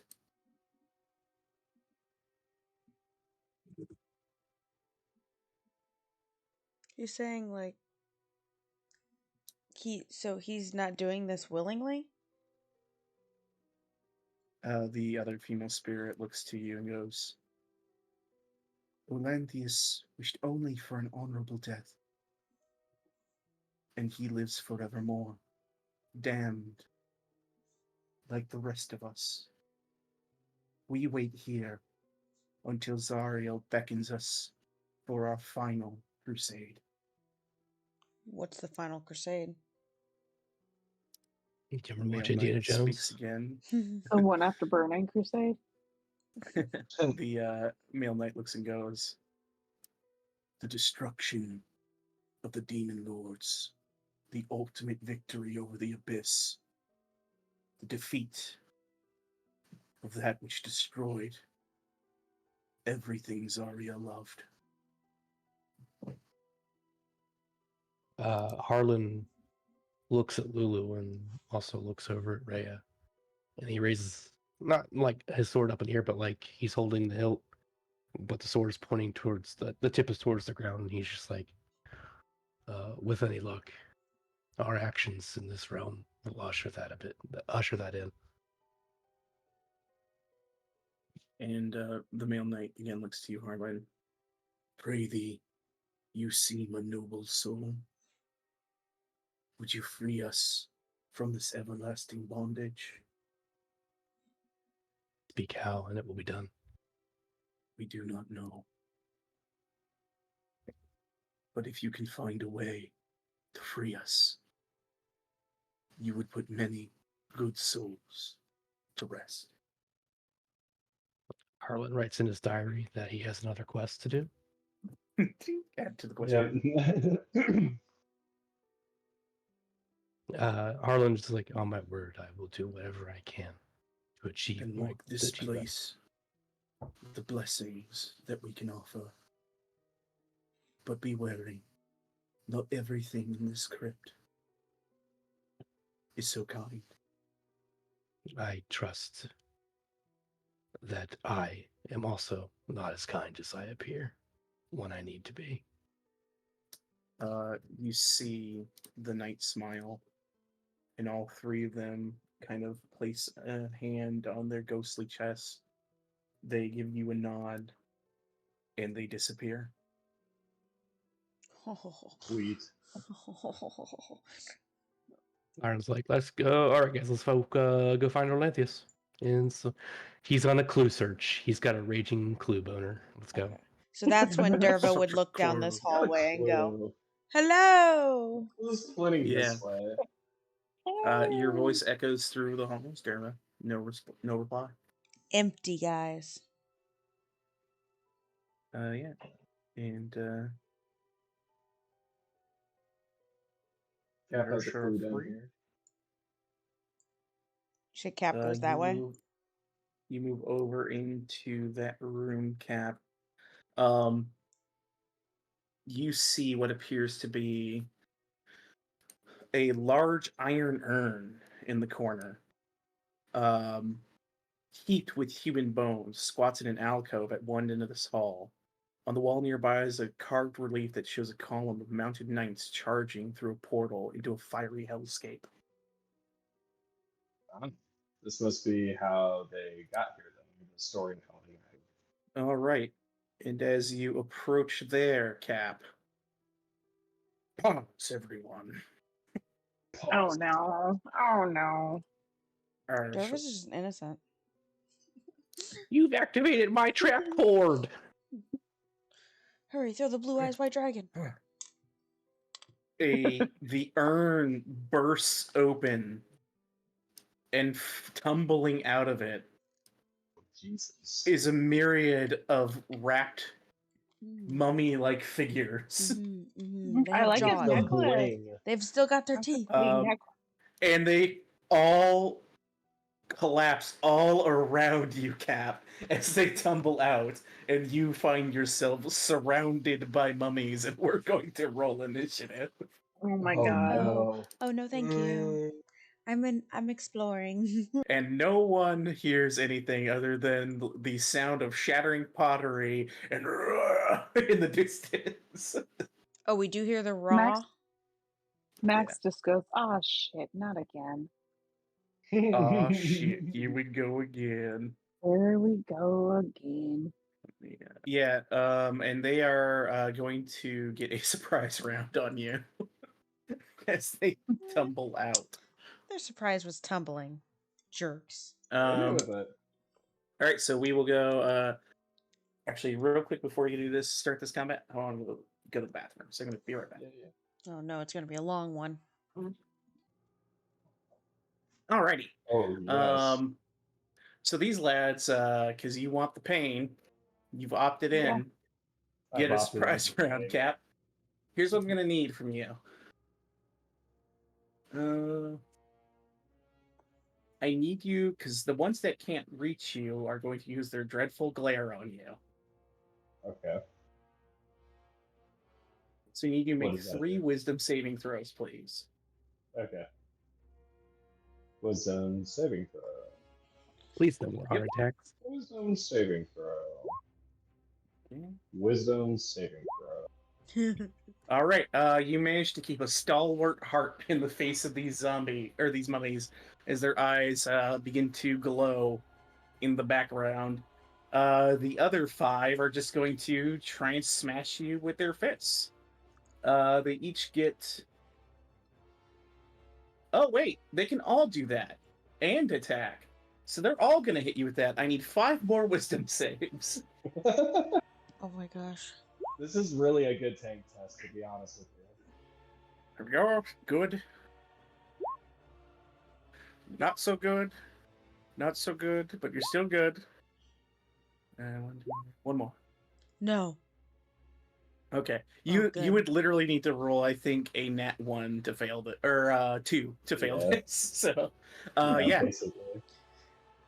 Luckily for you, you are not frightened by any of them, and subsequently not paralyzed. Luckily, you're a cleric.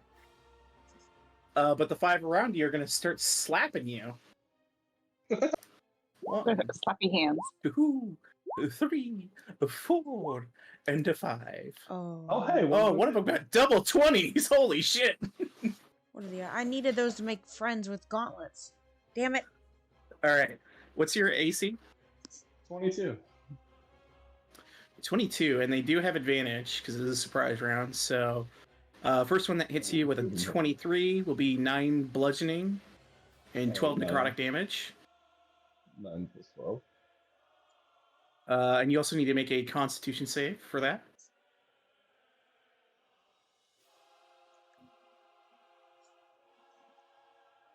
DC's 12, so you're good. You don't get mummy rot from that one.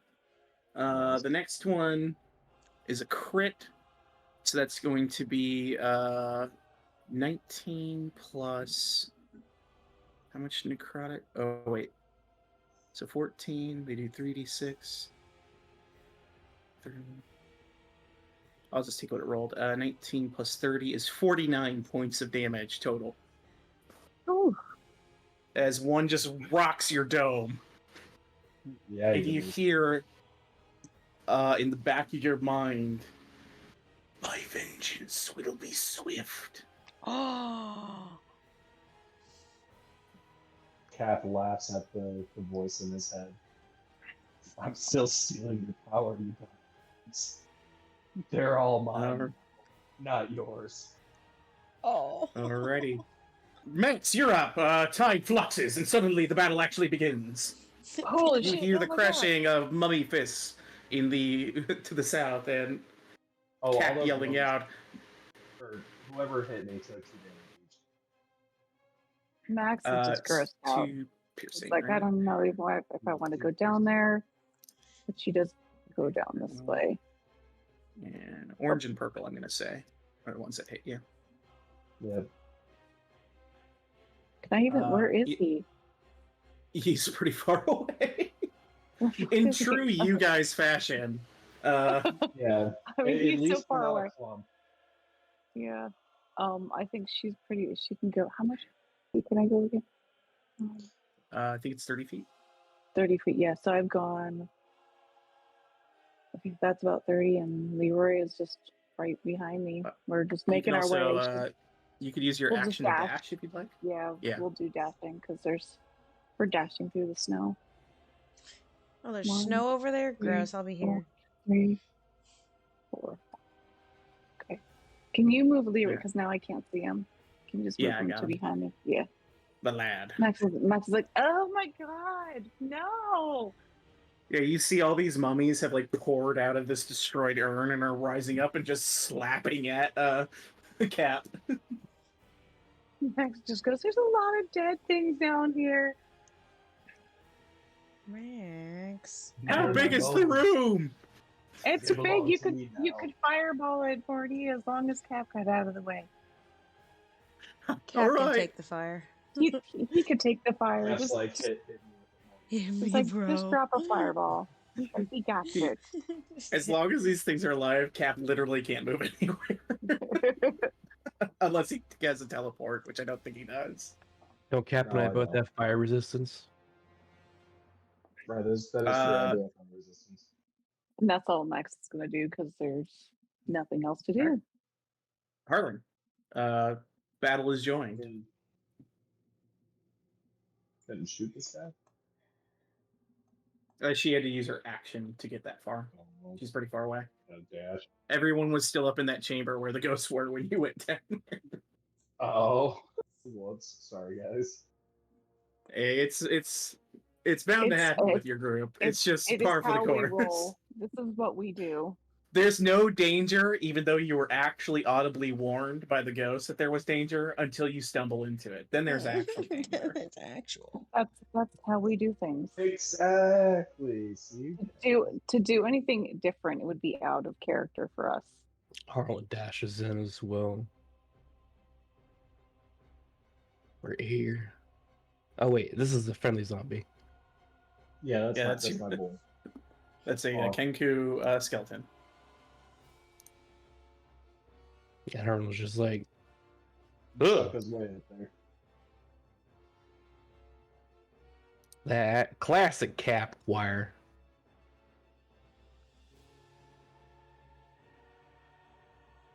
Harlan ends his turn because he can't really do anything else anyways. Alright, it's this mummy's turn. It's gonna shuffle on past. You can take an attack of opportunity if you'd like, Cap. Absolutely.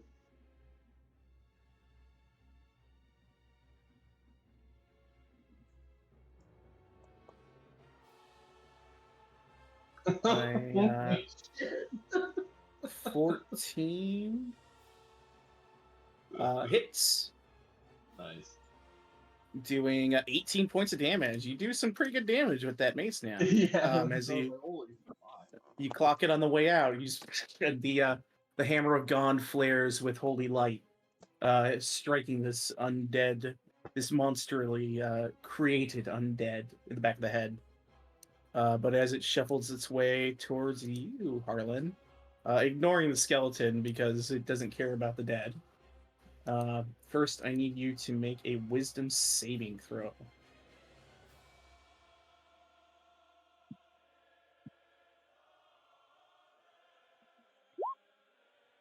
All right, you succeed, and then it's going to try and slap you. Yeah. Oh, good enough, friend. I said, slap. Yes. Ouchie! 21 to hit. Oh, damn. So that'll be 17 points of damage, and then you need to make a con save, DC 12.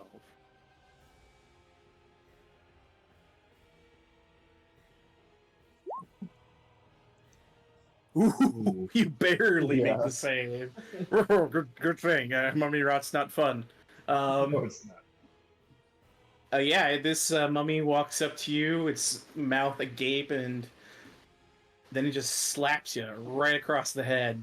How much damage did I take? It would be the 8 and the 9, so 17.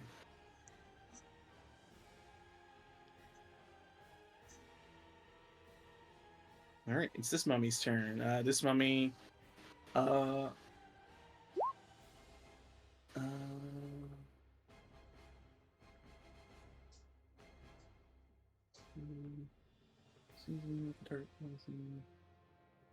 target you. You're immune to its gaze now, so it can't do that to you again. It's just gonna try and slap you.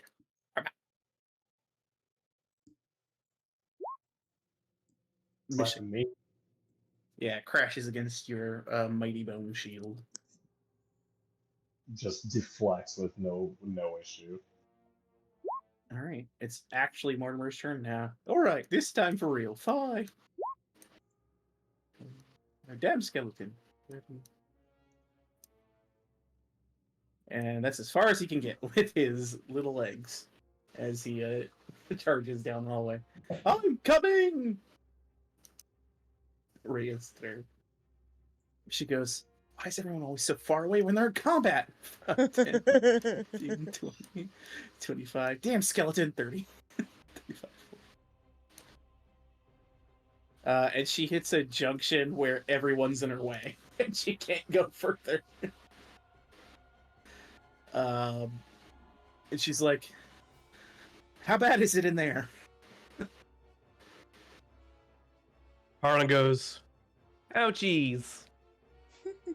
No, it's real. It's real bad. There's a lot of zombies in here, or mummies.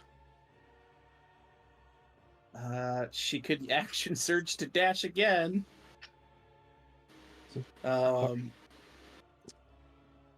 says, just wait. I want Morty to launch a fireball in here.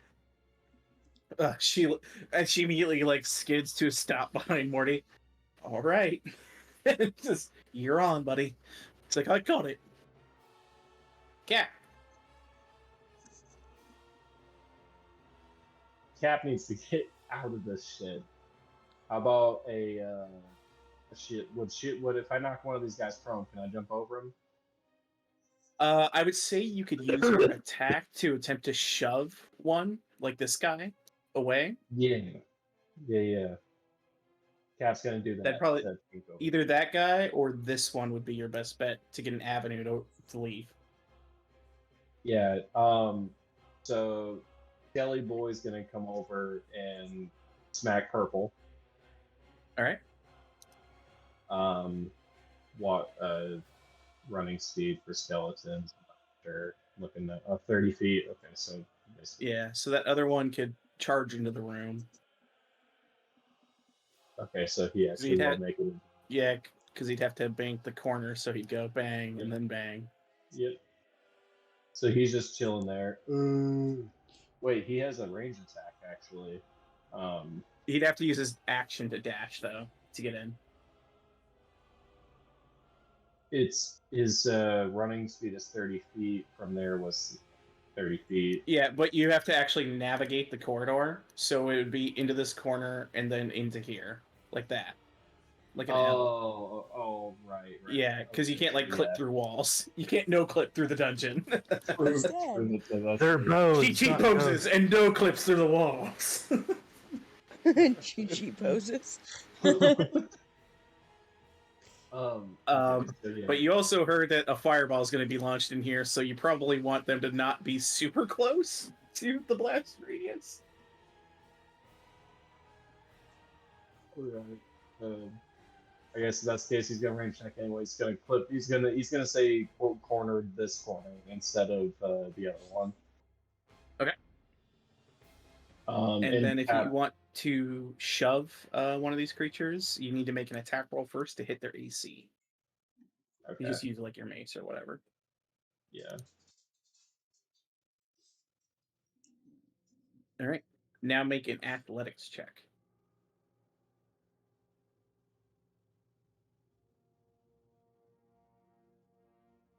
Oh no.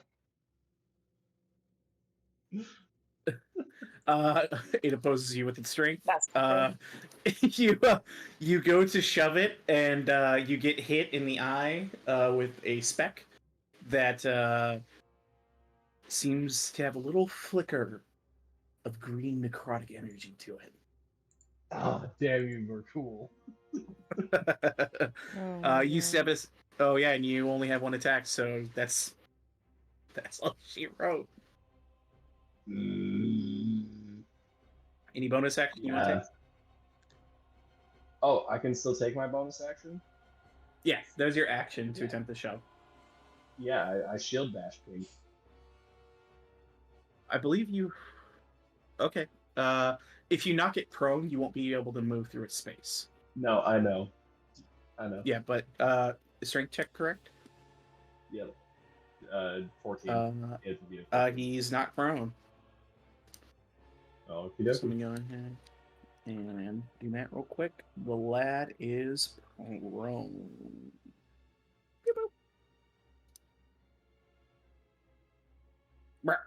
He is knocked on the ground.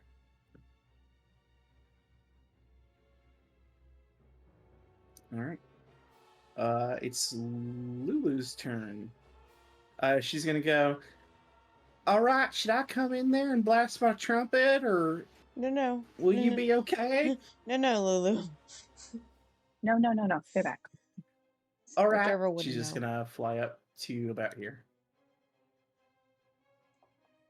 It's this mummy's turn. This mummy's gonna slap you. Nah. He misses. This mummy attempts to slap you. He misses.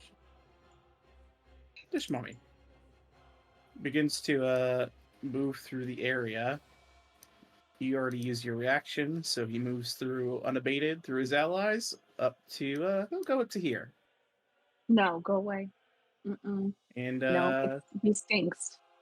Max, no. give me a wisdom saving throw, please, as he saunters up to you and his face distends as he attempts to frighten you. But you've seen worse shit. You get a +2 also. You're near me. All right. And it goes to slap Max and misses. Don't touch me. God. Do corners count? Like, can I this way? Do corners count? Yeah. Can I do like this to get through if I dash? Because I was gonna go here, and then here, but can I go here? Here? If there's something visibly blocking a corridor that has an exit, you cannot cut a corner. No. Okay. 15, 20, 20. Because again, that would be you no clipping through a wall. Yeah. So it's. You thought you were done with them, but here's a bunch of more narrow corridors for you to find. For sure. All right. Here, and then be like, I can't see. I don't know. Hey, Rhea, Bardic. Yeah. Yep. I mean, we're waiting for the explosion, and then we run in. Yep, and you're gonna smack it all with this inspiration that I'm giving you with this pat on the back. Murder. You got it. It's this mummy's turn. He's gonna try and slap you. Right. He misses. This mummy.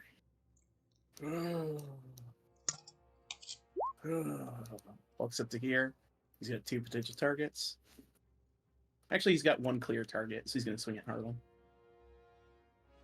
Actually, Harlan first. Wisdom save. Yeah.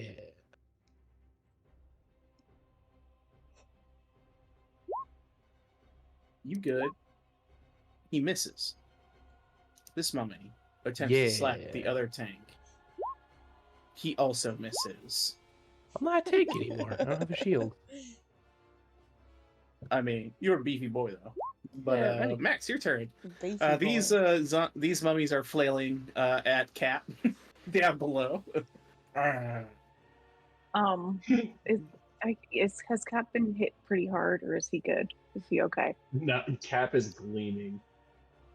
Gleaming. Okay. I mean, for his hit points, I mean, he's got the good chunk of that dude's hit points out, but he's still fine. Okay. So she's gonna shoot lightning arrow. He's got 164 fucking hit points. She's gonna shoot lightning arrow at. She's gonna go at green. So hopefully it's because that other red one is the red one ours. I will say he has. This guy's yours. That's a ski tongue. Okay. I'll say that he has partial cover because of the corners, but it doesn't matter because you're a sharpshooter. So who cares? Yeah. Who gives a shit? I shoot through the corner. As I said these things, I realized that's stupid. Why do you care? She's a fucking sharpshooter, idiot. She doesn't regular shoot things. Tactical placement. She shoots with her normal bow. We thought we were tactical. I assume you're going with your My sharpshooter? Oh, it's just a dex save, right? Okay. I think so, yeah. Alright. Dex save. And what's the range on that? Let me. I forgot. You're like the only person who uses the spell I've Sorry, ever met. I know. I like to make it interesting, fine. you know? No, it's great. I love seeing people use spells I haven't seen. Attack roll. Oh, so you have to make your attack roll, so go ahead and roll your bow attack. You can make it sharpshooter if you want. Okay.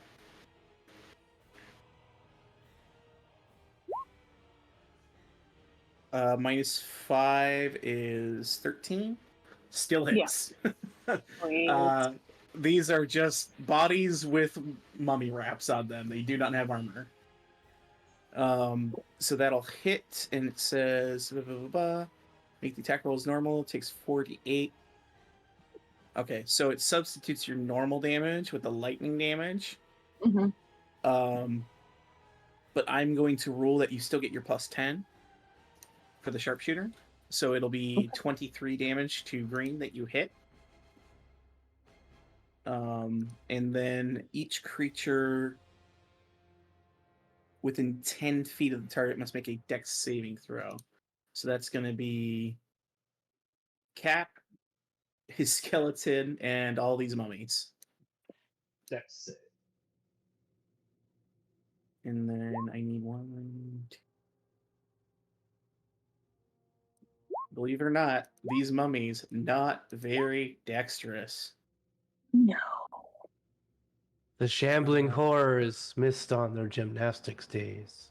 Oh, one of them succeeds. I think, one of them yellow succeeds. Yeah. So that'll be 14 to orange, 14 to purple,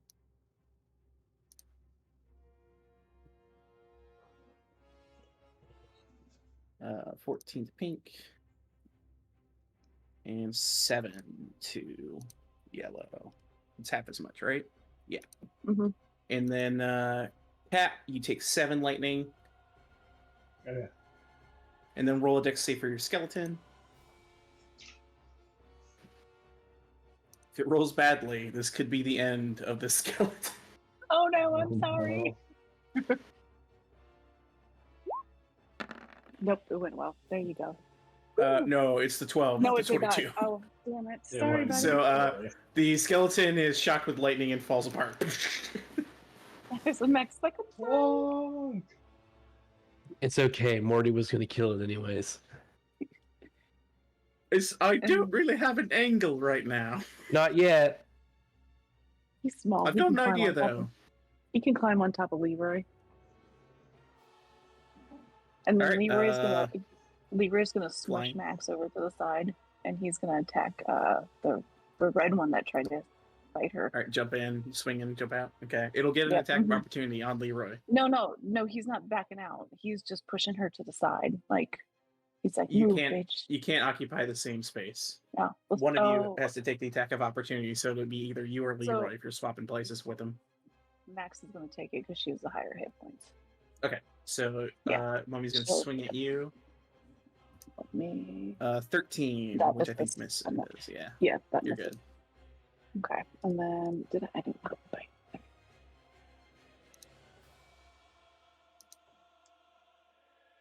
Did it roll? There it goes. I didn't see all my 3,000 dice. 10 actually misses. Oh, come on, Leroy. Yeah. I don't know where to bite it. And then he's going to save his little extra spitting thing for if Harlan does anything, he's going to spit on his weapon. Can he do that? Yeah. He uses his reaction. All right, Max, you are done. Yep. Harlan. Oh yeah. Harlan's just gonna attack this red one twice, right in front of me. He's like, "I'm gonna try and clear the way, guys. Hold on a second." And Leroy adds his little spitty thing. All right. So if he hits, 13 hits. I rolled a 2. You literally have to roll nat 1 to miss these guys. I have to crit fail to not hit these guys. All right, you hit twice. It's up to you if you want to smite at all or anything. I'm gonna. They are undead, so it does a little They more. are undead. I'll go ahead and blow 1 smite on this guy because I really want to clear the way. Okay. At least try to. So you're doing level 1 smite? Yeah, I'm just gonna do a level first level spell slot on smite. So that'll be 3d8 extra. So that's, I hate that a lot, but here we go. I'm glad I smited to give me more damage on it. So 9. Oh god, where we go? I wish there was a smite button on the attack page I could just use. Yeah, it's like paladins need another column that just says smite. Right. Let's roll 3d8. 1, 8. You hate to see it. Another 8 radiant. And then your second hit.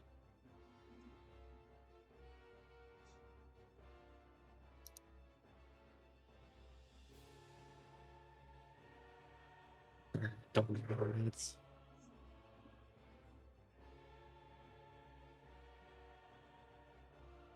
A lot better. 14. And then you smite on this, or just leave it flat?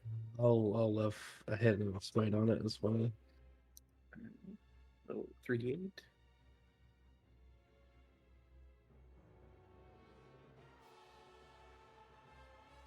Nine. It is still standing. Son of a bitch. All right.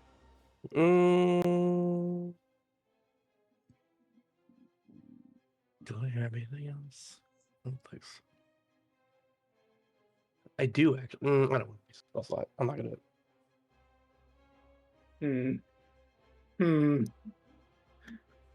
Fireball, maybe not good.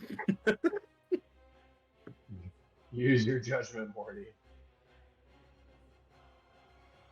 Yeah, even in that corner, even like in the furthest corner, if you could see it, maybe. We'll get to I that. mean, if it was just me, then yeah, but he can't get through is the problem. That's the problem. Yeah, it's this mummy's turn. He gets up from prone. As he stands back up. Rises up and attempts to slap you down. A double ones. The speck assaults its eyes twice as Gond retaliates with fury. Stay away from my lad, you piece of shit. We had a background fight. Oh. That would have been, I did the wrong mummy, but the blue mummy, it would have been his turn. He's going to slap at Harlan. He crits. The lad. So that will be 10 plus 12 is 22 bludgeoning.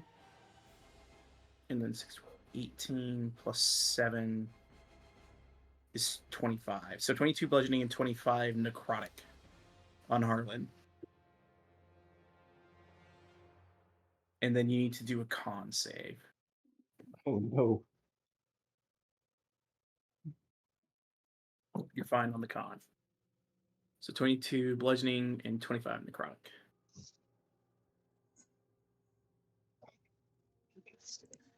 I love God retaliating in the form of a speck. Yeah, it was a little radiant speck that time that assaulted the mummy. Get back at The sparks can be turned. They can be allies. It's Emily's turn. Mortimer's turn. He goes, I can't get in. Just nuke this guy in front of me, Morty. You got it. Misty's Morty. Hold on. Do I have Misty Step? Oh, let me see. Oh, nope, that's an action. That's Kill not the red helpful. guy. Get us in Not there. helpful. Not helpful. He's like flipping through his spell book. Not great. Not great. Fuck it. Magic missile. An oldie but a goodie. He's gonna do it at level 3. Goodness. So that will be 5d4 plus 5 on the one in the hallway. 17. Oh no, it's barely alive. Oh my It's hanging on by God. a thread. As the missiles hit, he goes, should have upcast it one more level. Damn it. And he's gonna go, I'm gonna make some room. 5, 10, 15. He's gonna move back.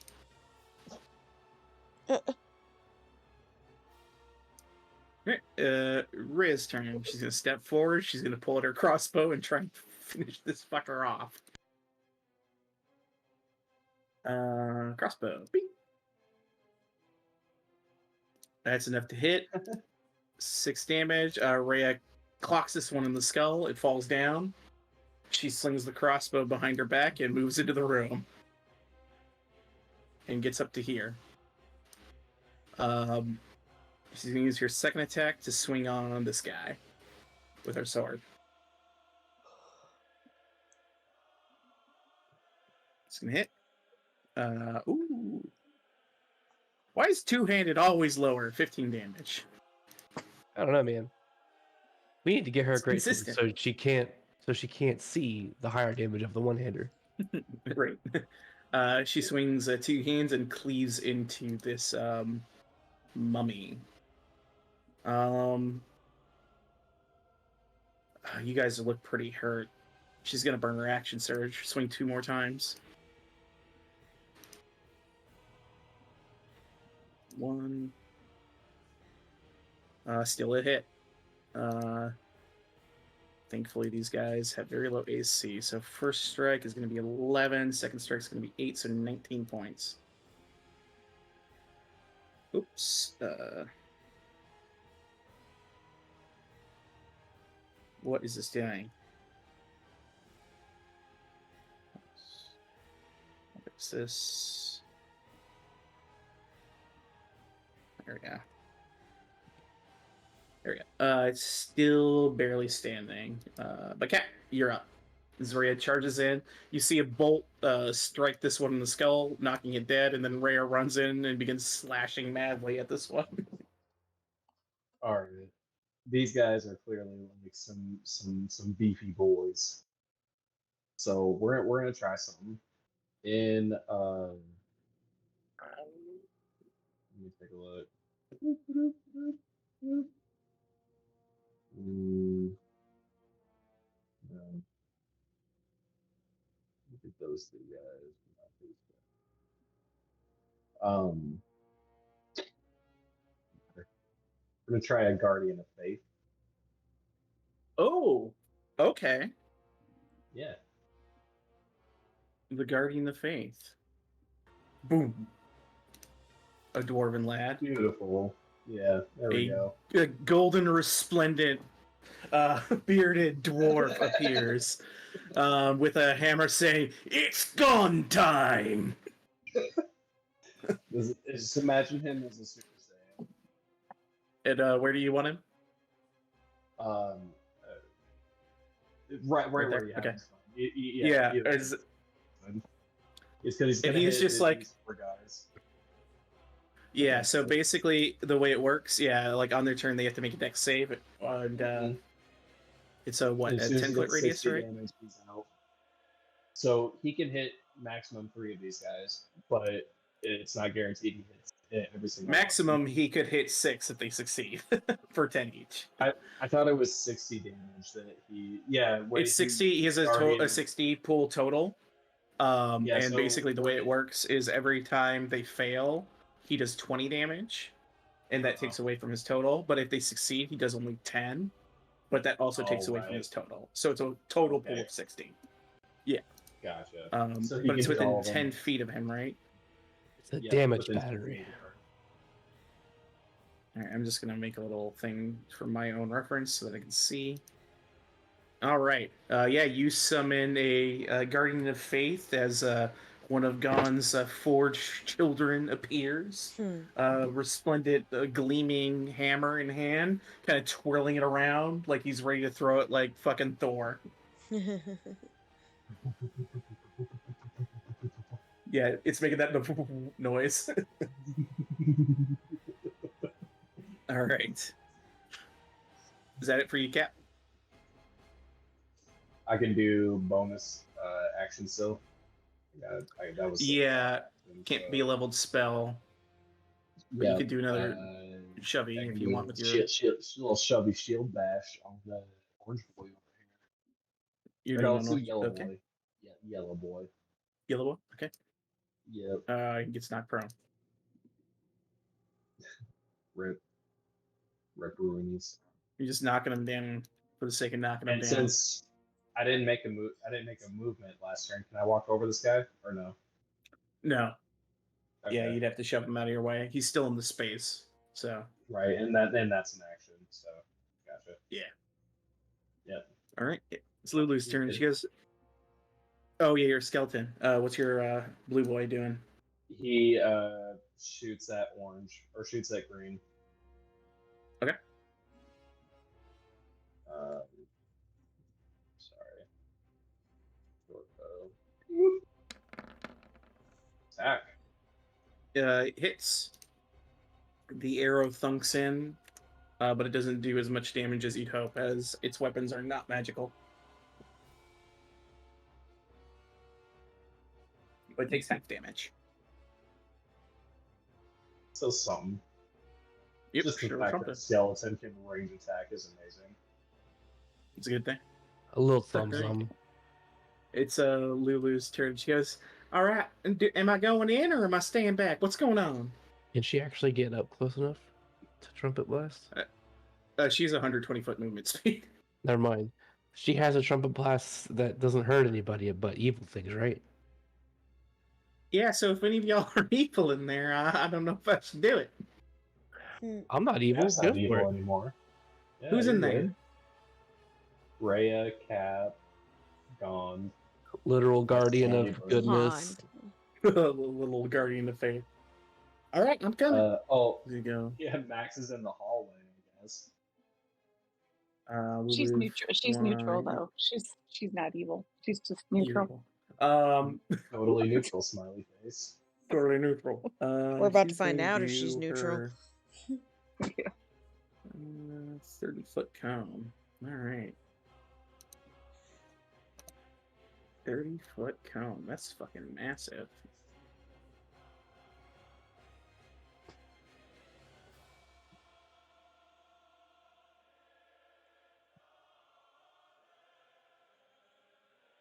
Okay, she can hit. She's gonna. Yeah, she can hit all of them. She's gonna blast out this direction. So that's gonna be her Trumpet of Sparkles. They each have to make a. It's 48 plus 4, so roll plus 10. 22 points. They each have to make a con save. All right, so this will be for red blue. Succeeds, so he takes 11. Oh wait, evil creatures have disadvantage, but he still succeeds. Blue succeeds, but is summarily destroyed by the blast of radiant sparkles. Yeah. Pink fails, taking 22. Purple succeeds, only taking 11. Green fails, taking 22. Orange succeeds, taking 11. And I think I need to do pink and yellow. Pink fails, is destroyed by the radiant sparkles. And yellow succeeds, only taking 11. But yeah, she floats in and she blasts her little trumpet, and you watch as several of these mummies just rupture and fall apart.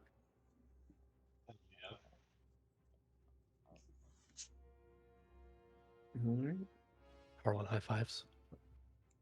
She slaps your hand with her little trunk. Yeah. All right, it's this mummy's turn. He stands up, and he immediately has to make a dex save. Yeah, he does. What's your DC? 16. He fails. He immediately gets up, and you see the little Thor hammer from the spirit fly out, clock it in the head, and then fly back into the hand of the radiant dwarf. But it's still it's like listing around, but still standing, and then it just lashes out at you, Cap. Cap laughing. Oh, the lad! Takes a hit. He lands. So that'll man. be 19 points, and he needs another con save.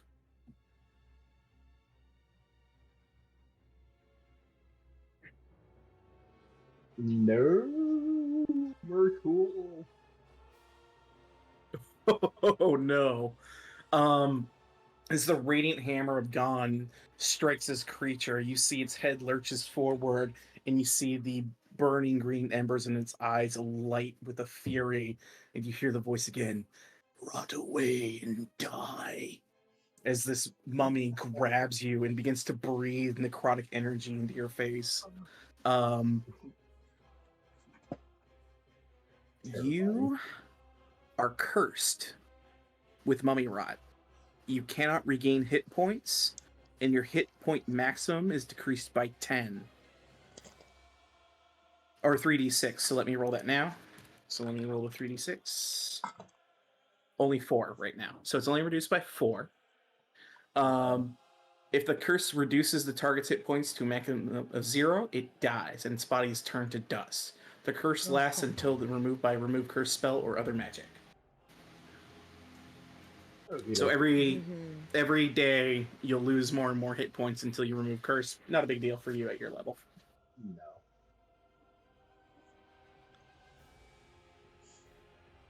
All right. This one also turns and attempts to slack you.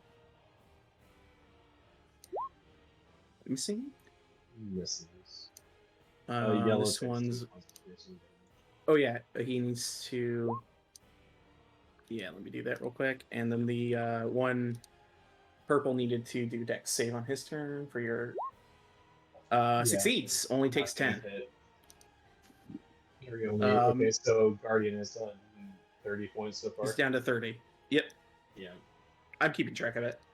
Okay, But cool. the hammer flies out, clocks it, but it only grazes it. All right. That one's dead. Derva, you're up. That one's dead. All right, Derva 5, 10, 15, 20, 25, 30. I mean, they're all technically dead. Yeah.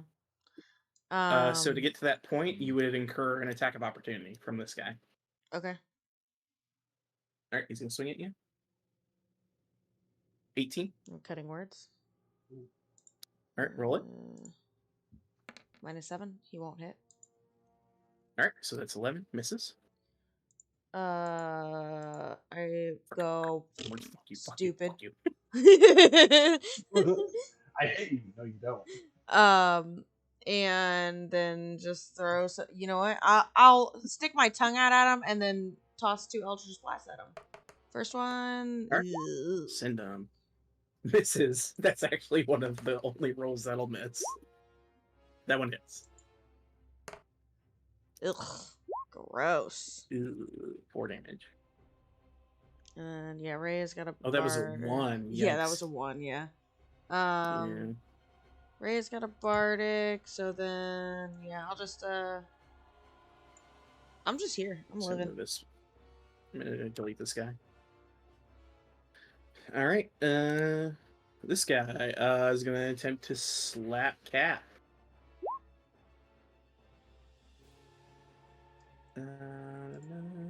Rotting Fist. Man, the lads are coming in. Mirkul wants this man dead. He really does. 13 points of damage. I need another con save because I think they can affect you again. Yeah. All right, you succeed, so you don't get hit again, but it's 13 damage. And that's his turn.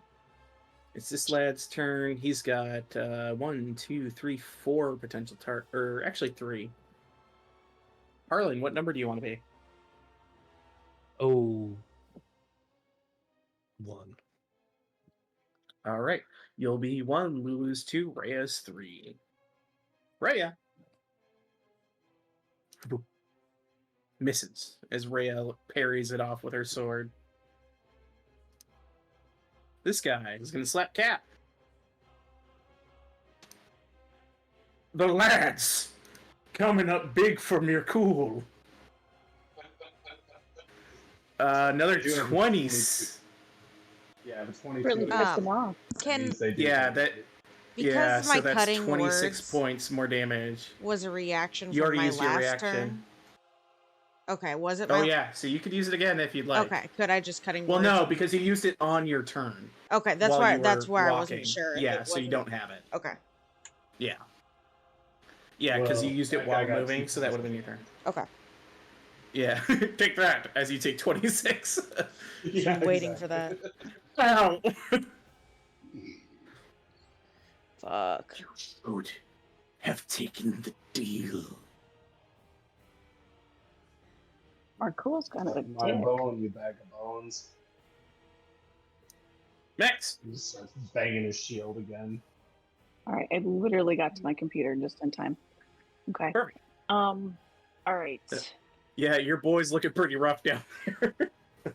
Literally blood just spewing out of me as I'm yelling and banging my shield. All right. Can I? Max is gonna go in front of Leroy because she can't see shit from where she is. And, oh, Lulu's right there. Lulu, move. I didn't want to take attack of opportunity, but this one's already swung if you want to move in the room. Yeah. Wait, this one right here? Is that one Yeah. dead? So Yeah, you this can move guy's past swung it. at Oh, Dura. this other one. So you can move Okay. into the room, like up here. Okay, I'll go that. Yeah. It's like when you're stuck So you in can the get there corner, you can't see anything. Okay, so Yeah. all right. Dungeons, so am I right, guys? I know, right? I know. Always. So I don't want to use my lightning thing because I don't want to kill kill Cap. So she's gonna shoot at Good. purple Could do first. some damage to it. All right. Yeah, Sharpshooter, exactly. I see him. Yeah.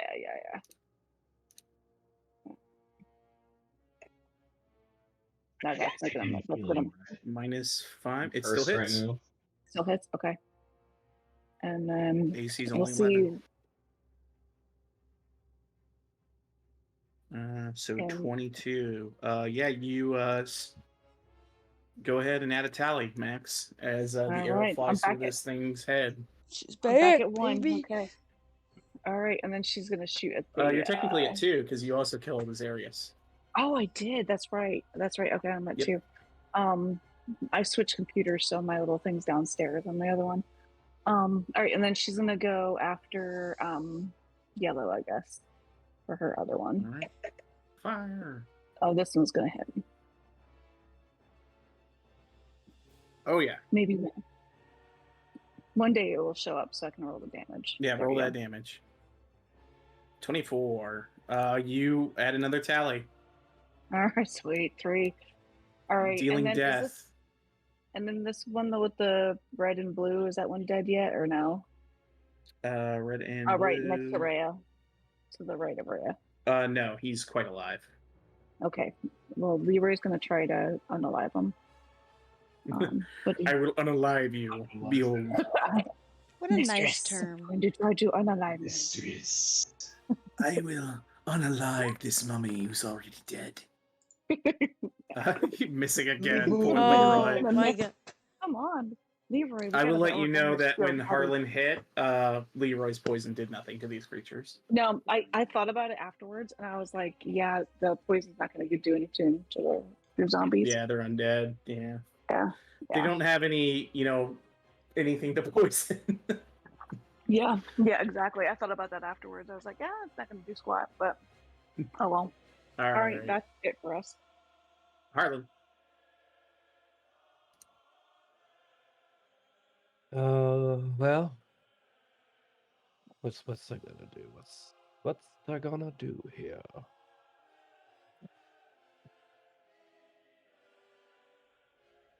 These mummies only have a +5 to hit, so I'm so shocked they're ripping through Cap as well as they are. It's Not cool. surprised. It's mere cool. They are empowered by the deity you Exactly. snubbed. It's 100%. good. It's a good RP. There's literally no better RP than dice like being against your favor when you piss off the deity. True. Just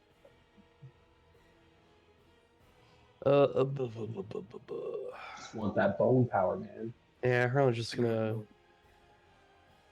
Mac. Have any of these down here been hit already? The green and the orange one? They are quite hurt. Green especially. All right, Harlan blows his freebie Misty Step to go down here. He's just gonna go right here and smack green. Nothing personal, kid. As you swinging behind him. With a katana. Yeah. Need to get hit that boy. Oh man, you split through this thing easily. And then I'm gonna attack the other one with a Harlan can't miss special. That hits. Ooh. He's Alright. gonna blow a level 2 divine smite on that. Alright, that'll be 4d8. You can just type /roll 4d8 in the chat too to get all the dice at once. 15. Ooh. He's barely standing. He spits on him. Man, neener, you need some moisture. Look at you. You spit on it. It's that last point right there. Alright. Morty's turn. 5, 10, 15, 20, 25. Alright, I can see this guy. Time to do the old special. Magic Missile. He's gonna do another 3rd level. So it'll be 5d4 plus 5. 19 points of force damage. Much like in Baldur's Gate 3, they just kind of like go around the corner, like Yep. twist around. I goes, and there we go. Turn over. Ray's turn. What does he mean, turn over? He's gonna attack this thing twice. Sometimes he thinks he's in a video game. It's It really distracted weird. me a lot. She swings away. And actually misses this thing as a little infernal speck hits her. Literally the only thing she could miss on, she rolled. Alright, that one'll hit. 13 damage. Hey, a two-hander did more damage. Would you look For at that? once. She's like, God, these specks. I'm gonna find where they make their home. I'm gonna destroy all of them. Alright, Cap, you're up. Cap is seething at these stupid, mindless zombies. He takes orange and he inflicts wounds on them. Overkill for how much damage has been done. So, well, Alright. Roll the attack. Trying. You reach out with this burning necrotic energy and slam into this thing's chest. And you see the lights of necrotic energy in its eyes glow. And you hear the voice again. You think my power can unmake my children. Fool! It is immune to necrotic damage. I was hoping it'd work and be like, Omega Wall, yeah. Yeah, Omega legit. They are. That's one of the things they're immune to. Necrotic and poison are the two. Oh. Libra knows your pain. All right. Bonus Blessed be the action light. with my shield because I'm petty. Because I'm petty. Fucker. Fails. It's knocked down. He's fucking. He's mumbos. Dick. All right, it's Lulu's turn, and she's like, "I only have so many trumpets. Should I use another one or wait?" No. All right. She disengages and moves to the corner to not get hit. All right. This mummy is very dead. This mummy is equally dead. Derva. Derva sees Cap is struggling, and is really worried that why isn't he healing? I don't understand. Runs down here, grabs him, and dimension doors him up here. All right. You run up and you teleport back up here. Can you put him behind me? Oh yeah, because you can have him adjacent to you. So yeah, you drop him there. And yeah, I wouldn't know that the mummy thing is, or would I know that he can't heal?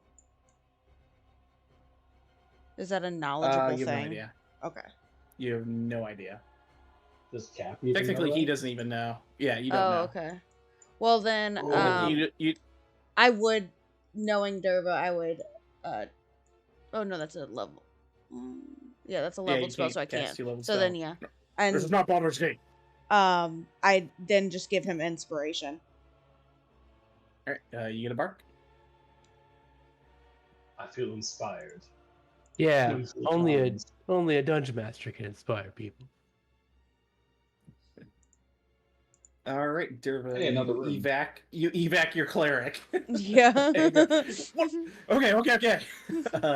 Harlan's all alone in the corner now. It's fine. You can take it. With my Where are you going, Cap? No, you just got saved. But there's a the hammer of Gon's righteousness falls upon this mummy. As this thing, the spirit guardian turns around on its turn and just cracks it in the skull with a hammer of light. Hell yeah. Hell yeah. I love dispatching this it before it can do anything.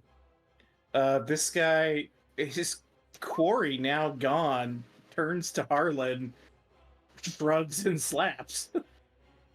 Shrugs and slaps. Missing. He's not into it. Max, you're up. Finish him. All right, she's gonna move. She's gonna go over to the side. She can't see him where she is at all. She can't even sharpshooter that shit. And she's gonna use her normal bow with sharpshooter. Are you telling me Very that your nice. arrows don't magic missile around areas? All right, Max, how do She you does have a finish magic- off this last mummy? So she really wants to see like its head fall off. So she aims like straight, and she wants to see what that jewelry is all about. So she aims right for like right above the clavicles, to try and decapitate it. Okay. Yeah. Yeah. And also go ahead and mark another kill on your bow. The totally normal, not abyssal arrow flies out, No. goes straight through the skull of this mummy, goes under the chain of its necklace and pins it to the wall behind it, cracking into this hard stone wall that it holds it aloft. And we end combat. Cap walks up to Max like, "Excuse me." He's pinned to a stone wall. And What is in that weapon, ma'am? Normal arrows with normal feathers. Look at my perfectly normal bow. She holds it up and shows it. Make It's just an a arcana normal. check. Look, Cap. Damn it. Looks totally normal. What about? See? I want that on max. Roll a deception do a check. deception? Yeah, I was Yeah. gonna say, let me do a Yeah. deception. You have advantage on this. Oh, I do? Okay, I'll roll again then. Oh, shit. As a feature that you don't quite know about your weapon. Oh, shit, wrong button, sorry. You Oh my shoot God. 30 dice. No. I just saved that man. No. Ignore that. Oh no, Cap dies.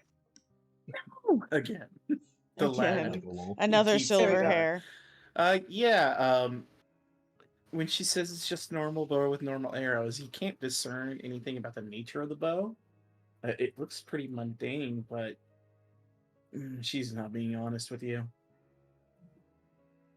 Given my time with the Bloody Liar, Cap is very skeptical. He narrows his eyes at Max. He says, "I don't believe you.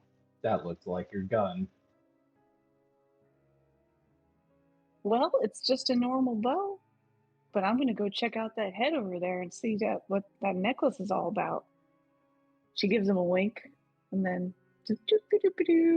I'm just going to be here for the next 8 hours, so don't worry about me. Says the Guardian of Faith. Derva's like, Cap just starts chatting with the dwarf, like talking about shit. during that whole interaction, Derva's like eyeing both of them like, I don't understand why is Cap being so crazy. Go ahead and make investigation check. My looty scooter. Oh. Oh, also. Oh, yes. Oh wait, are we out of combat? I've been moving around. Yes, you are out of combat. So I'm no longer first. Oh yeah, you remove the mummy rot curse from yourself, so your max hit points are back to being able to be max, and you can heal again.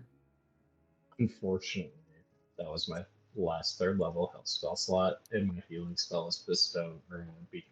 I got you. I'm gonna throw this baby on you. Where my thing go? That 9 baby. Woohoo. A good old 9. Yeah, it's enough. All right. You find a couple of things, Max. First things off, the necklace you've pinned to the wall with your shot. You see this gold necklace with these various red beads on it. Display it there for you. And you also find what appears to be some manner of wand, like this kind of spiraling pattern. Well, that's a pretty wand. It's beautiful. That's the Elder Wand. So those are the 2 notable items that you searching through these mummies that you do find. I'm going to go ahead and clear the room of the mummies just to be clear. Cat needs a couple of those. Are So you I raising just cast it. Yeah, I cast Animate Dead at a 4th level, rising my lost Clonk.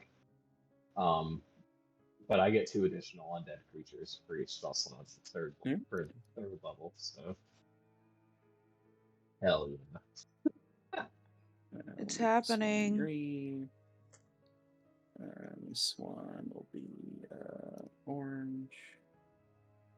So you kind of raise this. We'll put him over here for the moment. This minor army of the undead. Oh shit! I love it. Okay. Max recovers these 2 items that appear as though they may be magical. So she walks over to Morty and she shows him the necklace and the wand. She's like, "What do you think about these?" She really wants to wear. Uh, She really wants to wear the necklace, but If we have a couple of minutes, I can identify both of them. Oh yeah, Cap's just over here raising dead, so we're good. Yeah, so Yeah. you could have That's true. That would take That him a moment. minute. So he'll burn 2 spell slots to cast Identify. He looks at them and he goes, "Oh, this is really handy." As he pulls up the wand, this is the Wand of Secrets. It has 3 charges, and while you're holding it, you can use an action to expend one of its charges. And if there's a secret door or trap within 30 feet of you, the wand will pulse and show you the direction. And it regains 1d3 charges every day at dawn. Nice. she looks to Harlan and she's like, "You're usually in the front. Do you want this?" Harlan takes the wand from Morty and he's like, I'm a wizard now. You're a wizard, Harlan. You're a wizard now. All right. Max, roll What? 1d6 plus 3 for me. All right.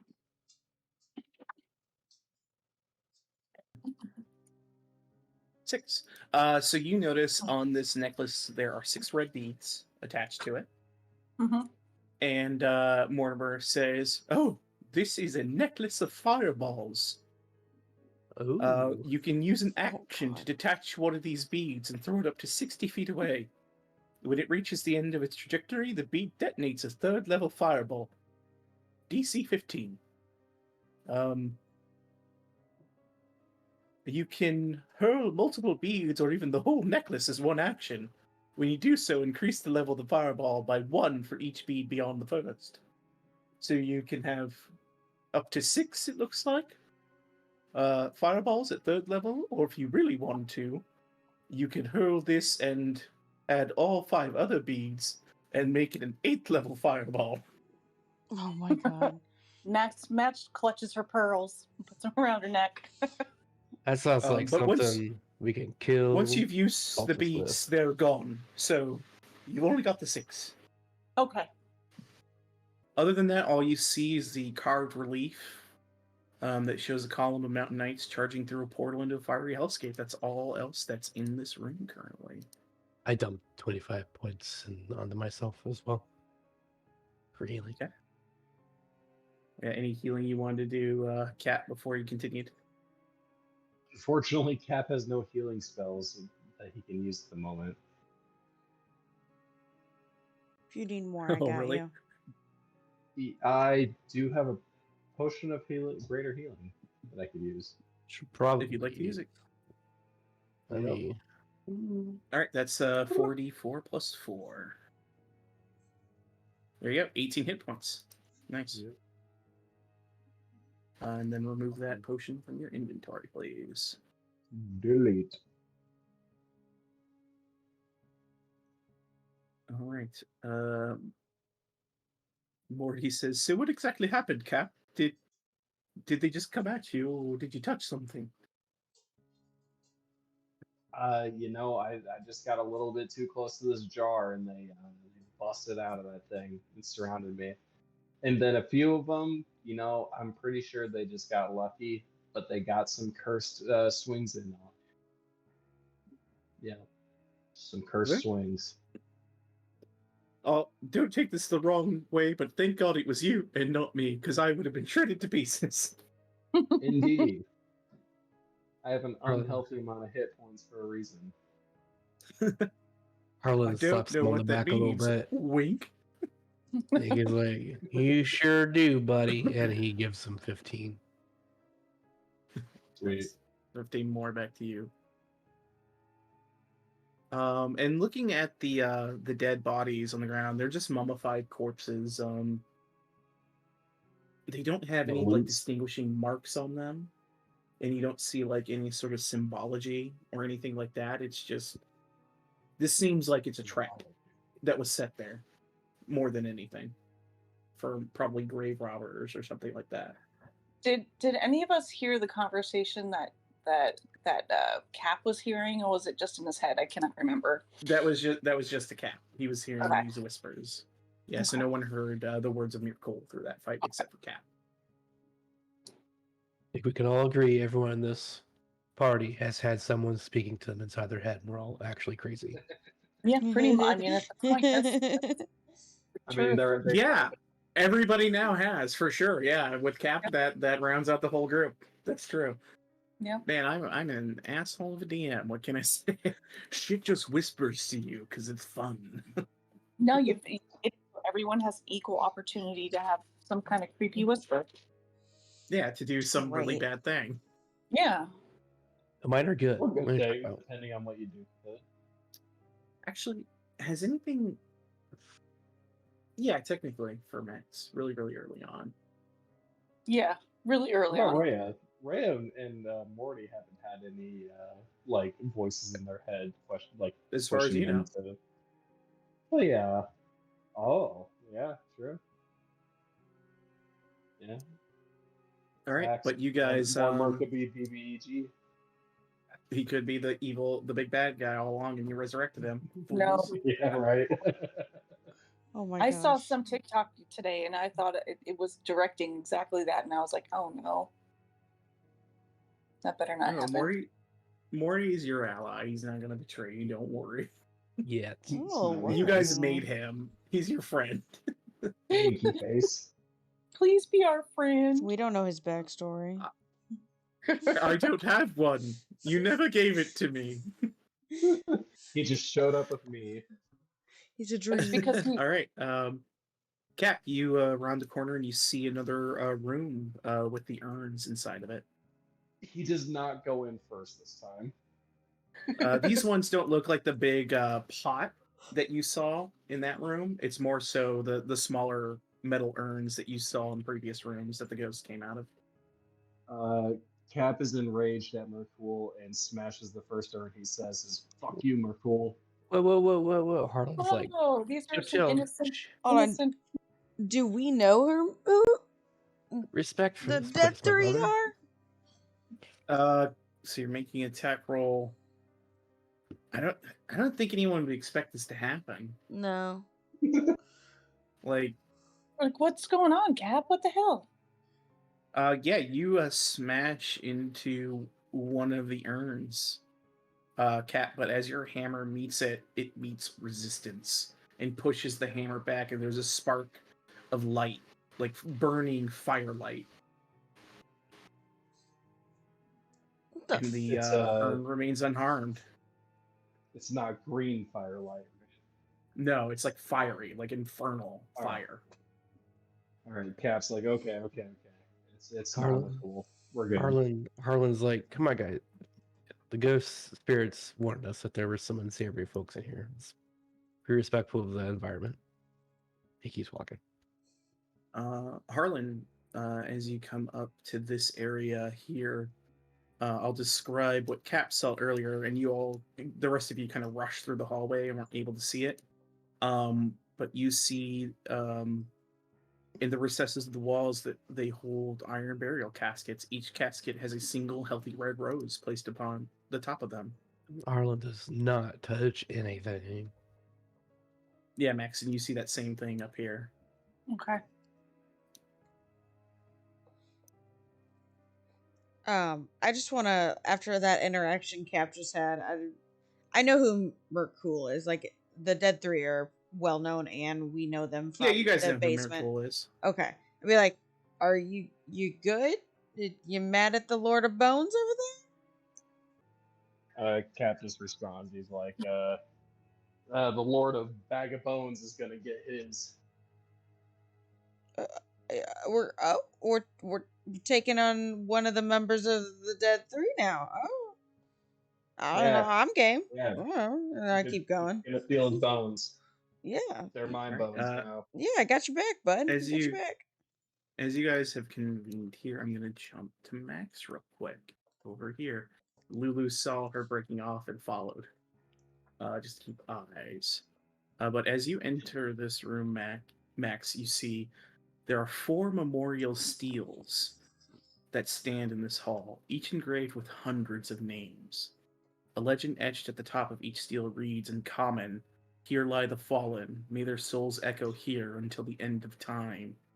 Adorning the walls across from the steles is a carved relief showing a solemn, blindfolded angel on the back of a mammoth with feathered wings. The mammoth is reared up on its hind legs, and the angel holds its sword high. All around them are the broken bodies of fallen knights and devils. Max looks to Lulu because I think there was a conversation once that said that Lulu was once larger, right? Yeah. And Max looks to Lulu. She's like, "Is that you and Zariel?"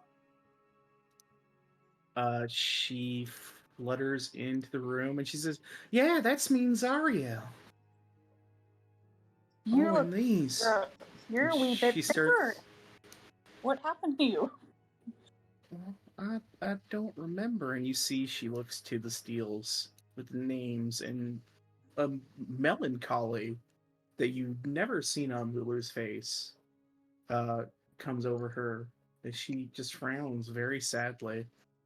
Oh no. What? These are all the knights who came with us. There's so many. Yeah, many people believed in Zariel. They all followed her here to fight the demons. You said 100 each? Uh-huh. Holy There's shit. 400.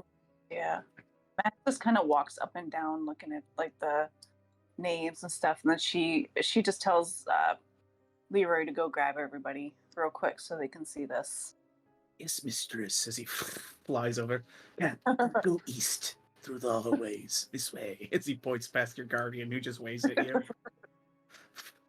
The rest of you, follow me. I can't understand him. Yeah. Cappy, you saw gesture its head eastward and say something in Draconic and fly away. Like, you know, when your dog wants something and they look at you and they're like, "Come on," that's what he's looking like right now. Harlan's like, in a patronizing voice. He's just like, "What's going on, boy? Which way'd that go, boy?" This way. He dances around. This way, mistress found something. As he'll fly this way. Can Harlan still understand him now that he doesn't have the dragon mark? He can, actually. Okay. Yeah, I still have Draconic. Harlan, what's going on? Why are you running after Leroy? I'll grab your skeletons. He said follow him. Duh. What? Your guardian of faith raises its hammer just briefly when the skeletons walk by and then calms down. Like, you can understand Leroy? Yes, this has been established. This is canon. I've been able to talk to Leroy for quite a while now. I don't know if you have ever said that out loud. Don't worry, Harlan. Derva's an idiot. She doesn't understand much. He says, Leroy says, you're an idiot. You don't understand much. I come down here to Leroy, and I do that whole thing where I put my head against his head, and I go, "You would never see that, you precious little boy." Leroy, if you want my mistress's friend, I would kill you. Oh, look, he likes me. Yeah, he definitely wants to. He definitely wants to kiss you with his fangs. I also stick my tongue out. She just looks at Derva and is like, "No, it's not what he said, but okay."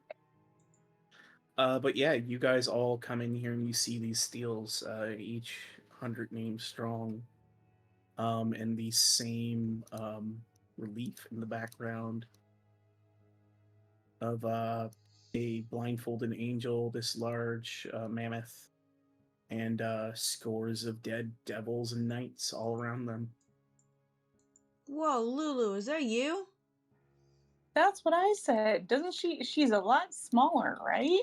Yeah. Well, I don't know why, but when I lost my memories, I think I lost some of my power. And height. And yeah, you're a wee bit smaller. Definitely cuter. I think that was part of my powers, is I could be a lot larger than I am now. Harlan writes down in his diary that he really wants to get Lulu's memories back so he can charge into battle on top of her. Look, Life Arlen can goals. write. Get that Holy Font's memories.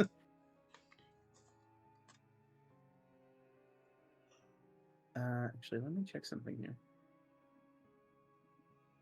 And these are nice and clean also. Yes, everything in here is well kept, and you see, again, I'll describe it one more time here. A legend etched at the top of each stele reads, "In common, here lie the fallen. May their souls echo here until the end of time." But you see scores of knights' names on each one of these. All the same size, no, and none larger than the other to show rank or anything. Make an investigation check.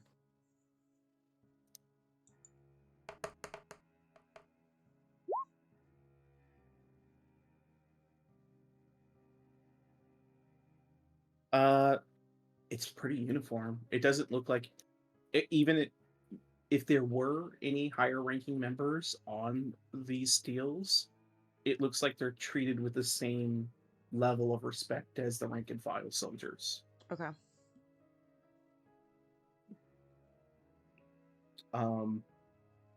But as you look through, one name pops out to you. A name you've heard before. What is it? Yale. Yale? This is a name that Lulu mentioned as the one who helped her escape Avernus. Lulu, your friend's on here. And someone who hid the sword of Zariel is now counted among the dead. Lulu, I think your friend's dead. Not Yale. He was a good man. Are there any signs of like actual bodies, or is it all just kind of whatchamacallit? Just written names on the plates? They just appear to be names written on the plates, as far as you can tell. Let me double check something. Yeah. Okay. That's it. And they're just they're just a plaque. Like they're not like doesn't look like anything could be inside them. They're just memorials. Yeah. Yeah, there's not. It doesn't look like there's like with your investigation you rolled really high. You don't see like any false like surfaces or buttons or anything that you can manipulate. It's just names. Okay. Uniformly put into each steel. Okay.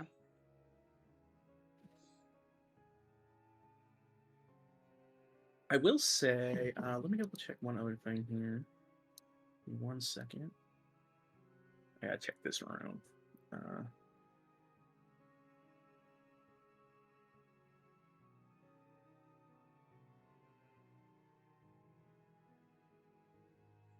Who has a passive perception above 15? I think Captain is. Oh no, never mind. 14. Mine's 14. Mine's 21. Oh, Max, as you're kind of going around the room, you noticed there was something off about this wall up here. Max investigates the wall. Hold on a second.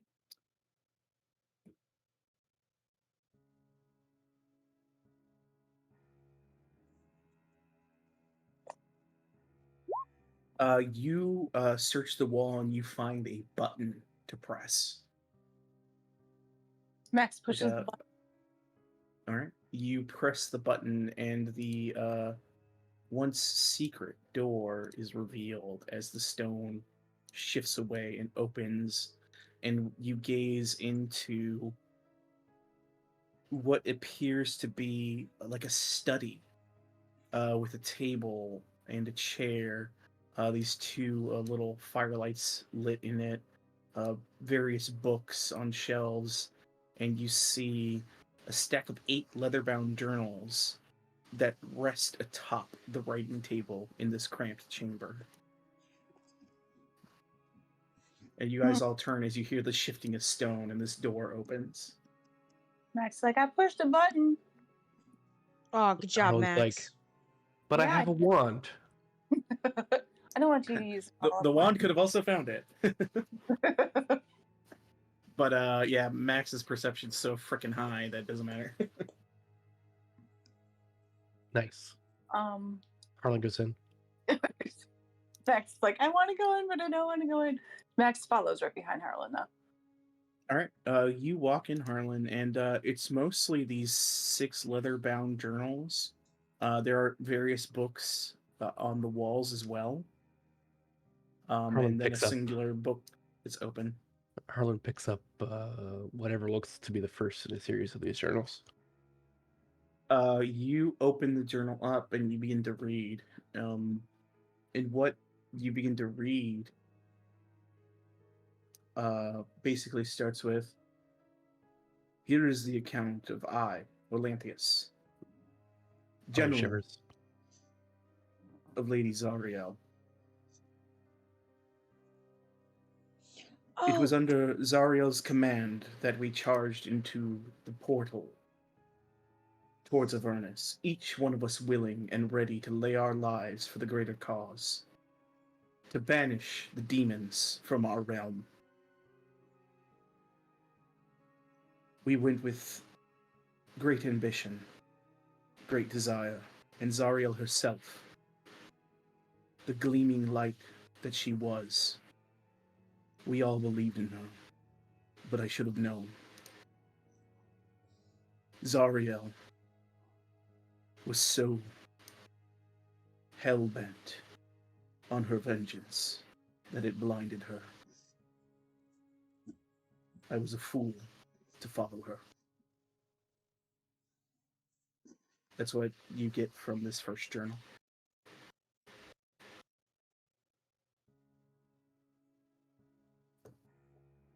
Max picks up the other one. You pick up the second one.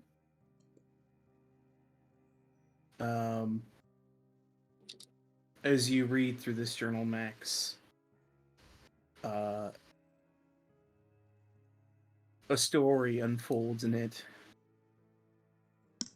We believed greatly in Zariel because she suffered much loss. We knew the loss she suffered. An entire town slaughtered by demons. People who believed in her.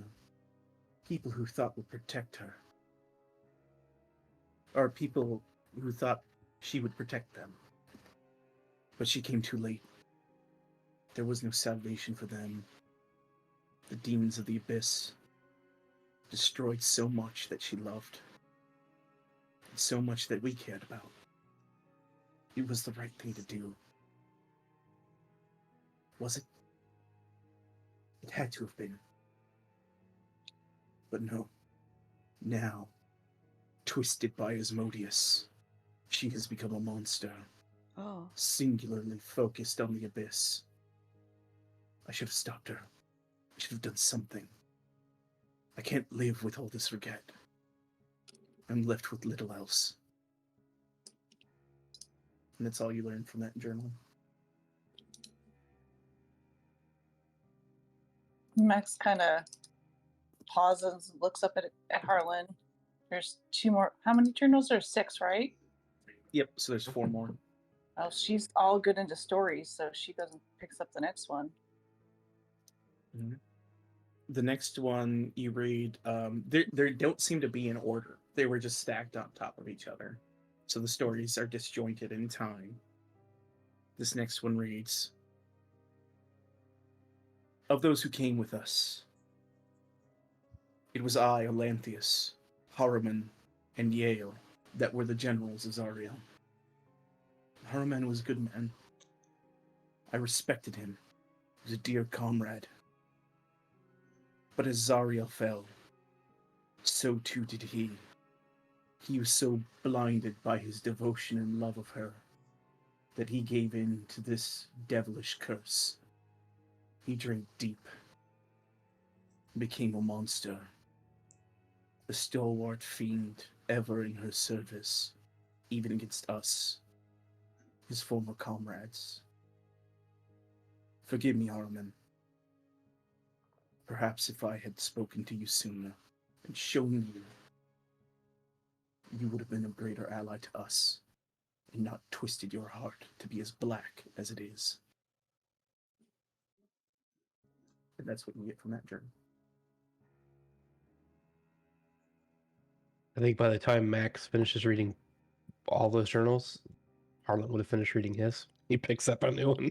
Yeah. As you look into this one, Harlan, you read, I tried to end myself, to be rid of this horrid curse, to be gone from this devilish land that we find ourselves trapped in. Our brothers fled and left us for dead. But Zariel's too far gone. I can't serve her. But I was made to serve. My punishment for my desire to leave this mortal coil was to live forever in death in her service. I was sworn to her, and she twisted that oath into what I've now become, an undead monster with a dark vigil over my brothers, who I failed to save. May they rest here as best I can grant them. Those who are the most restless, I've placed the roses on their graves that they not rise again with the wrath. And that's what you get from that. And Harlan's like, yep, don't touch the fucking roses. Noted. I believe that's 4 journals you've been through. I think so. Yeah. 2 Max. more. Yeah, Max picks up another one while Harlan's reading. This one you pick up, Max, is a lot earlier written, it looks like.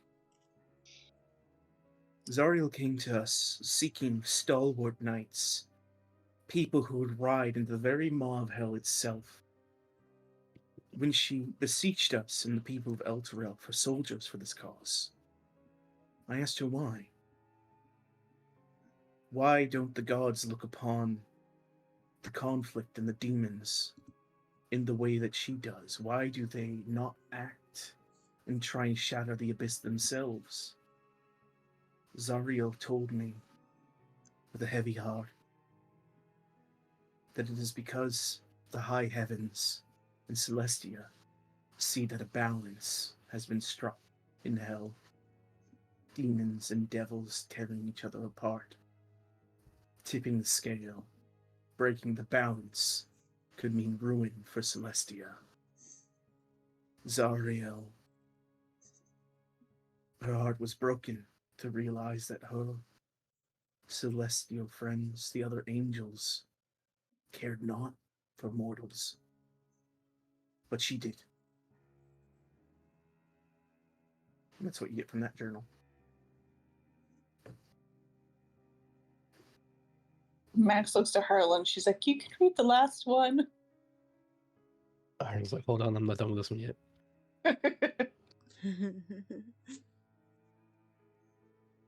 Then he finishes finally, and he picks up the last one.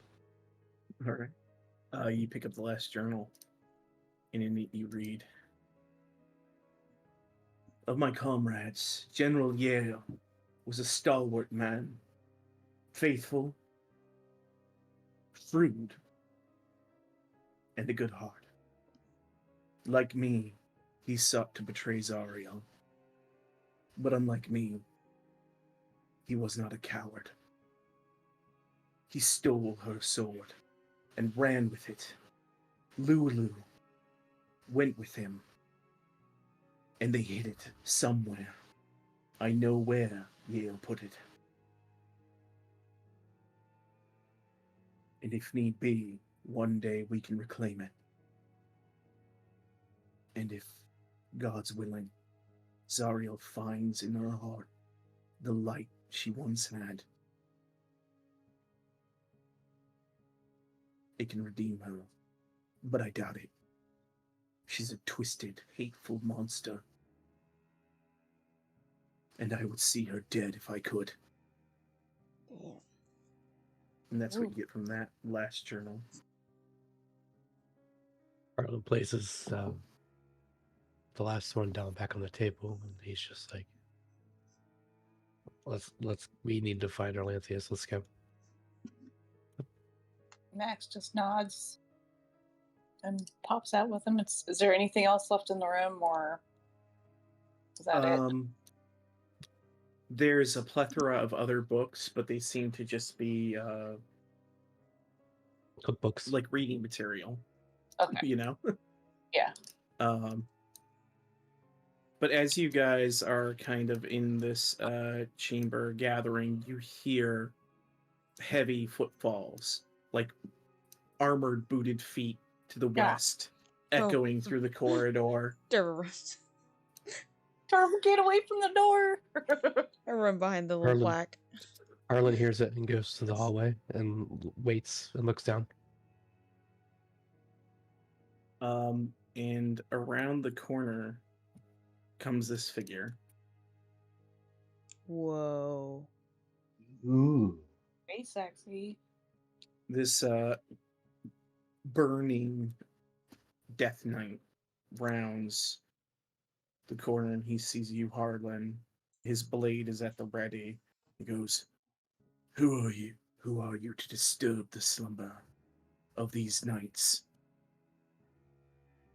I am he who would disturb the rule of Zario. He's holding his blade out. Make a persuasion check. He's also bowing. He's not holding his weapon out or anything. Because I'll give you advantage. He just feels this is Orlantheus, and he's like, yo, I'm here. What did you say to roll? I'm Derva. Persuasion. Which advantage? 19. 19. He stays his blade and sheathes it. And he enters the room and sees a bunch of skeletons, raises an eyebrow, Harlan's like, scans the room, sees a Hellrider, which catches his eye, and he looks a bit confused. Harlan and then steps sees back and looks at Lulu, Lulu, and he smiles. Lulu, it's been some time. Orlanthius! And she flies up, and he gives her a hug. Oh, I love that. And everyone's heart grew 3 sizes that day. Sure did. And she kind of flutters over. Don't mind the undead. These are, I guess holy-ish servants. Yeah, indeed. It seems there's some different magic to them. So you say, as he looks to all of you, you seek to oppose Zario. At the behest of our dear friend Lulu, we have come to do whatever we can to redeem her. We seek the sword. You see when you say that his demeanor sours. Redeem what? A killer, a monster, someone who has pressed every soul in this crypt to eternal damnation.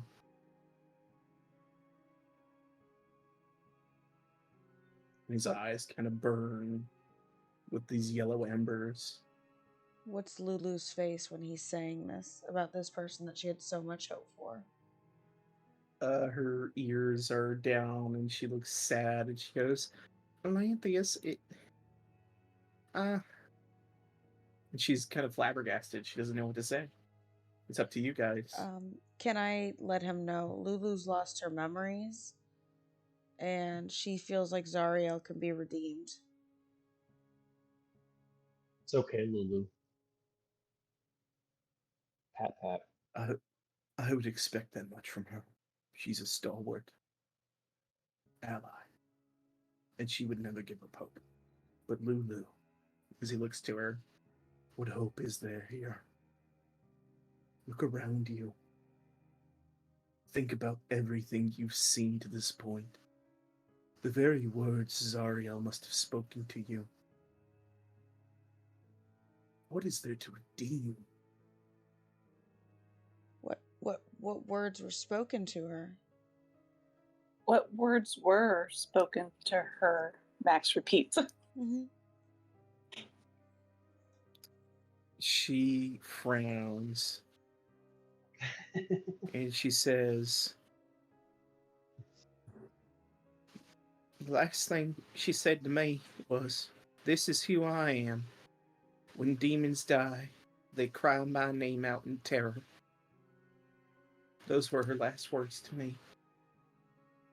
Lulu, your They cry- memories. Your name or Zariel's name? Her name, Zariel. Okay. She is not but a being of vengeance, Lulu. Can you truly believe that there's any spark of hope left? Arlen will speak up and he goes, "You speak of hope." And I look around this room and he looks over at Rhea and he looks at Lulu and he's like, "I see the sparks here, ignited and well lit." And then he looks back at the secret door and he's like, "Even with you who have seemed to lost all hope and speak ill of it, right of such hope that might be done, that you could right the wrongs that you've done in your past, and that's what we seek to do." Harlan, give me a persuasion check with advantage, and you have a +10 bonus on this. Oh, Because you found his journals. is it persuasion? Yep. And so your +2 will become a +10. So, Ooh. I don't know why that rolled twice, but well, double twice. Well, the first one was for the last. That was the first one. roll, Never mind. So yeah. Okay. He looks to you, and as he's like kind of chiding Lulu, and you say these words to him, the kind of like burning ember lights fade a little in him, as his body has this like exasperated, relaxing motion. He goes, "Hope. I've lost it a long time ago. But perhaps you're right. Perhaps there's something left in the Zariel I once knew. I would like to see it myself." I would Very say well. Harlan puts his hand on Alinthia's shoulder. He's like, "Hope has found you, friend. Hope rides." Rides through hell. He puts a hand on your shoulder. Very well. You can consider me Orlanthius, General of the Archangel Zariel, and not the Archduke of Avernus at your side. An ally in your cause to redeem her. Oh, great! More friends for our party. Bro squad. Bro squad, whoop whoop. As he looks you in the eyes and he says, "What aid can I offer you?" We seek the Sword of Zarya to first So you reclaim seek the Lulu's Bleeding memories. Citadel. Yes. Oh. I know where it is, but Zarya's eyes are ever upon me. I can take you to it, but we will need something to distract her. Quick, Durva, play a song. Durva pulls out her lute. Fucking busted ass loot. I got three. I got 3 chords now. He uses each half of the lute as a drumstick. Mm-hmm.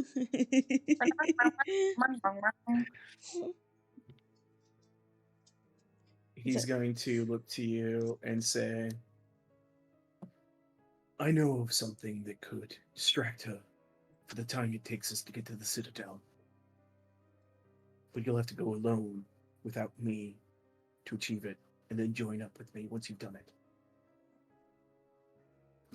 Then journey There well. is a... Indeed, there is a powerful devil. One that has a vendetta against Zariel. And if we can release him, he will assuredly attack her. And when he does that, we will have the chance to sneak into the Citadel without her notice. It's Bale. Pray tell who is. Oh, he will fail. It's not Bale? No. It is a devil by the name of Koschis. Yeah? Cocoa cheese? Yes. Oh. Koschis. Cottage cheese. Wait, is this that fucking band? Yes. It's like It sings the fire you the- saw. The what? Oh, I think you're mispronouncing it. I thought it was the No. cheese. It's the coochie Koschis. cheese. Koschis. I would know. I've lived here a long time. Can we just call him Kichi for short? Do you think he'll let us call him that? Kato. I don't think he'll give a shit what you call him if you free him. Harlan has now canonically, in his mind, named him Cooch. That's it. With a The first K. guy. Koschis. I guess yeah. that we're gonna have to go Coochie. to a party. I am not dressed for a party. Prestidigitation, a fucking dress on Max. It doesn't work that way. Damn Yeah, it. You can clean yourself. You don't read the spell. I have read it and I keep fucking it up. I should not be in charge of this spell. But yeah, this name rings familiar to you as it's a name you saw on a flyer. It goes, Guess we're gonna go party. to get there, you will want to travel through a... Normally, you would have to cross... Do any of you have a map? He says. Looks at We Cap. sure do. We got That's my favorite shtick in this whole thing, is me asking for if you guys have a map. Ow. He kind of takes... You show him the map, and he will go... Alright, to get there, you will want to head to...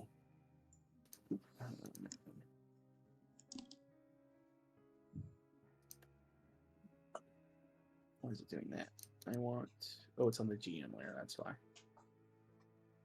Layer. Map layer. The Arches of Ulak. As opposed to crossing the river Styx, you can go to the Arches and think of the location you wish to go. And they will take you there, as long as the Arches have access to it. That And, sounds a lot better than the sticks. Koschis Maw is one of the places it can go to. You need to think clearly of the location. If your thoughts become muddled or you think of something else, you will fail to arrive at your location. Dragon Lily. And he will show you up to the northeast that cavern you were talking about correctly. Oh, yeah, baby. Is Koschis Maw. The Coochie Mall. Coochie That is where he is Maw. currently imprisoned. He has a Koschis. desire to reobtain the weapon Zariel took from him. So we don't need to have seen the place. We just need to think of the name of it. Yes, as Okay. long as you think clearly of the name, you can travel through. Okay. To it. But I will warn you this. Once you have put these events into motion, things will move rapidly. We will have to immediately make for the Citadel. And once we claim the Sword of Zariel, her eyes will be upon us. And we will likely have to rapidly move towards an encounter with her. So I would ensure that any business you have here in Avernus is taken care of before pursuing this. Ooh. All right. Does that mean we need to start a fight with Thultus and Cultus first? Is that what you're saying? We should probably go I and don't fuck know who with that Ultis. is. It's okay. Oh, the goddamn Tiamat cult, Harlan exasperatedly says under his breath. I think we're going to have to go take care of that first. You got anything to kill dragons? Harlan raises his hand. He's like, me. I kill dragons. Does I he mean, have I anything to don't. kill dragons? Personally, Leroy we hunkers in the came to corner. hell to kill demons, so kind of not my bag. Damn. I tried. And it's like, don't worry, man. It's definitely in my bag. Actually, I have a lot of shit in my bag. You want anything? I got a lot of swords in here. I'm good. Thanks. Harlan pulls out another sword just to show him. Neat. Neat. But please, if you wish to rest before you continue, you can rest here in safety. Just make sure to not remove any of the roses from the graves or go near the big pot. Oh. Harlan looks at Cap. Max, it looks like Derva. You heard that right. What's a rose? It's a Uh, flower, From the big pot. Don't a worry. red flower Mm. with Mm. thorns. Harlan just says, Derva, don't touch anything. Poor Derva. Derva giggles also and like it. touches Harlan. Harlan explodes into a giant corpse and attacks. No, he doesn't. Oh shit.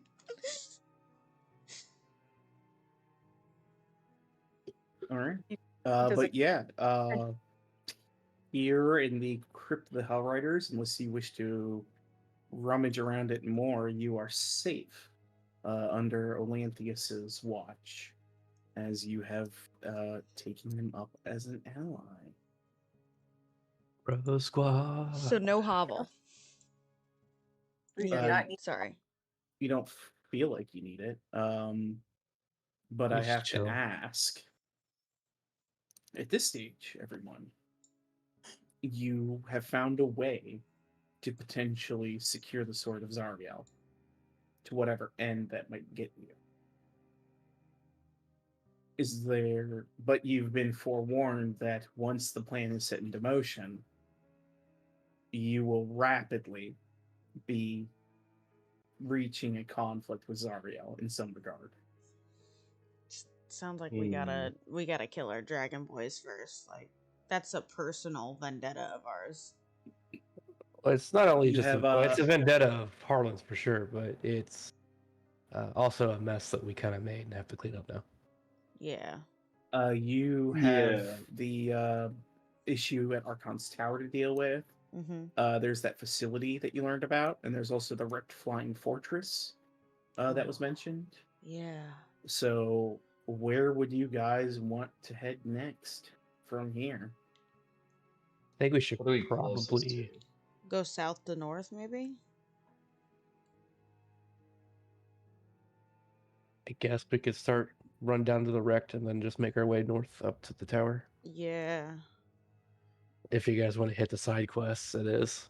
I'm cool Yeah. with whatever. Yeah, I'd like to see Closest what's side going on quest there. and then to the main quest, I guess. So you Because want to there's ignore? two, I will remind you guys, there's two objectives you need to achieve. One is to find a way to break the chains, and the other is to find a way to lift El Terrell out of Avernus. If I remember right, Gond offered Cap a way to break some chains. Did he not? He kind of said it in the way that you're his instrument here, so it's up to you to do it. Yeah. It's also up to. I mean, So- it's obviously up to Cap to do it, but like, did he have a way, or is this hammer meant to be able to break those chains? Not specifically. It was more so that you are his instrument acting in Avernus to achieve the goal. Okay, it's like it's like a pet, more or less. Exactly. Yeah. So yeah, you guys need to figure those two things out. Cap break some chains, guys. Yeah. Yeah. You can do that with Zariel's sword. you know? Harlan asks Orlantheus, he's like, do you know this metal? Like, has he seen outside and seen the city floating in the sky? I have seen it. I am not required to stay here, though I know Zariel watches me when I leave. The chains that pull our fair city of Elturel to the ground. If Zariel was redeemed as you wish, her blade is mighty enough in her hands to break those chains. Yeah, Alright, what cool. would push it up? You would need Well, to the find chains a are the only being thing of pulling it down, right? great power. Yes, but unless something lifts it up, it will remain in Avernus. Uh, this is just me tabletopping, but probably has something to do with the fucking dark round thing. The what is it called? Probably good. Oh, the companion. Yeah. I believe actually I think you guys learned the other name of it too. The fake sun. It's The pack sun. It's a shoe store, guys. Solar Insidiator. I still think we should start with this flying fortress. For some reason, I just feel like it could maybe push the city over there. But either way, like we'd find hopefully something, and we're going to be heading north anyway to deal with our dragon cultists. Correct. Indeed. Sounds good to me. But yeah, so you guys want to head to the wrecked flying fortress first? Yeah. Yep. Yeah. All right, so you guys are able to get a long rest here in the Crypt of the Hellriders.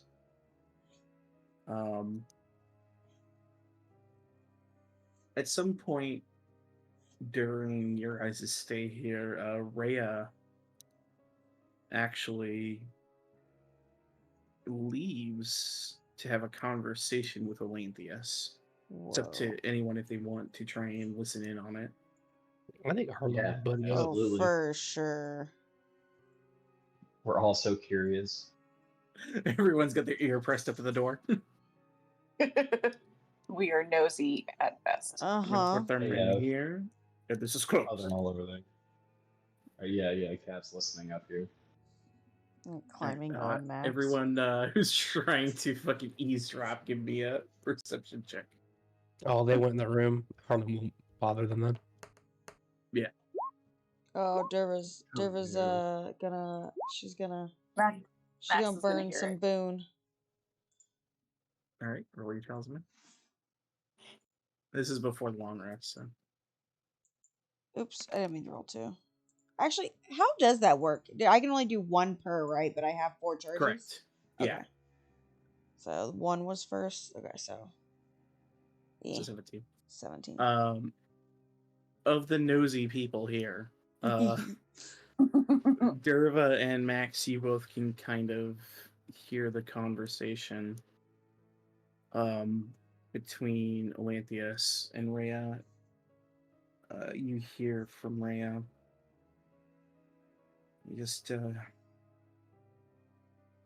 I'm just glad that some of you were worth believing in after all this.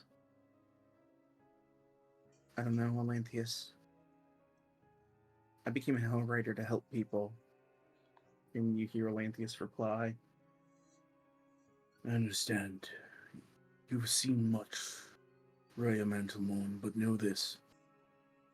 Your friends, they believe truly in hope. And it was something that died for me a long time ago. The spark reignited. Do not lose hope, Rhea. These people, they can do it. And they're going to need your blade. There's a moment of silence. I'll do everything I can for them. Good.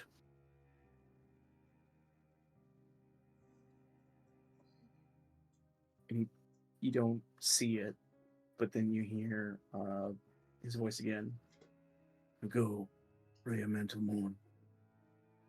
You've already ridden into hell. Finish your work. There's no words, but Rhea opens the door to see you guys kind of. You guys, excuse me.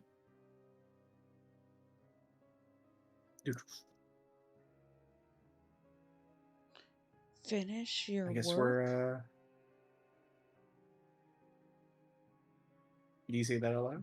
Yeah. Oh, were we supposed to be being? I think it's pretty clear that we were totally eavesdropping on the conversation. Yeah, you were. You guys were listening in on a private conversation. So.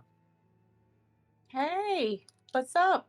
Yeah. Harlan's over on the other side of the room just playing with Lulu. Go on. Lulu, do a backflip. All right. He does a little backflip. It's really easy when you have wings and you fly. God damn. I envy you.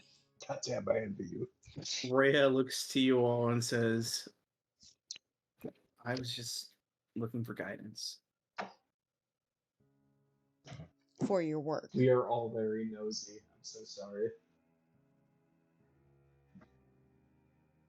Harlan stands up and looks at Rhea, and he's like, Rhea, we have all the guidance we need. Wherever the tips of our sword point, that's where we go. Fair enough.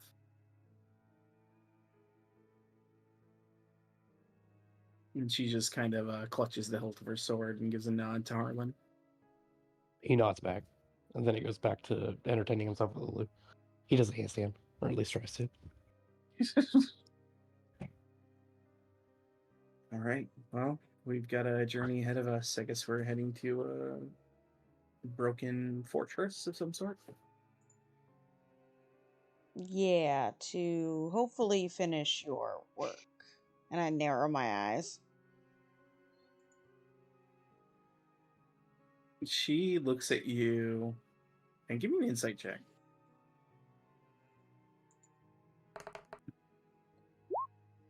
I use another boon.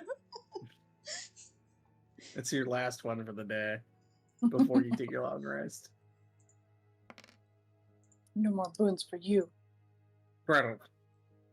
You see the exasperated look of someone who's like, really? Especially with you and Max. Like the least. She's reeling? Is that what you said? People. No, I said an exasperated look of really. Oh, of really. Oh. Like, I'm not judging her. I'm just like, what's the, like, I guess my eyes squinted, like, what's the work? Like, it wasn't like a judging. Derva. Oh, well, why couldn't you come to us about that? Don't take this the wrong way, Derva. You all are fine warriors and good friends.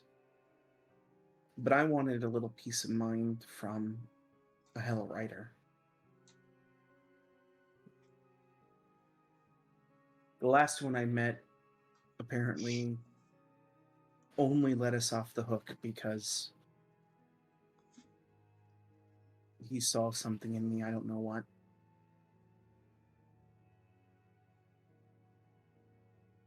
Rhea. And I've seen nothing but disappointment after disappointment of everything I believed in. Thavius Krieg, Zariel, the Hellriders. Even sometimes she holds her tongue for a second. She shakes her head. Just a lot of disappointments. I'm just trying to keep my head in the game.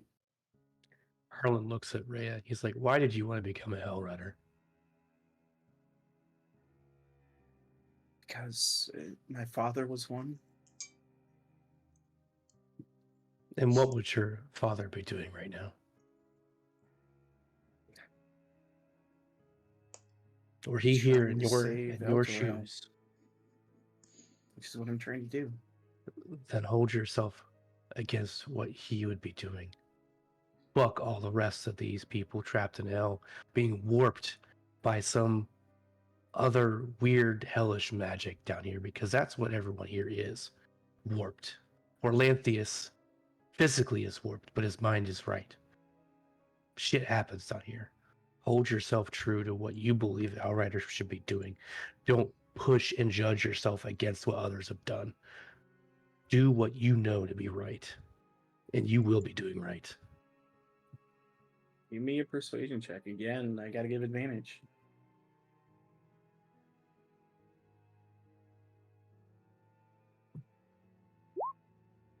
What's on? She looks to you again, Harlan. Ever the voice of reason in her life. She smiles and nods. We'll do what's right. We're gonna save El Terrell. And she looks to Lulu. We're gonna save Zariel.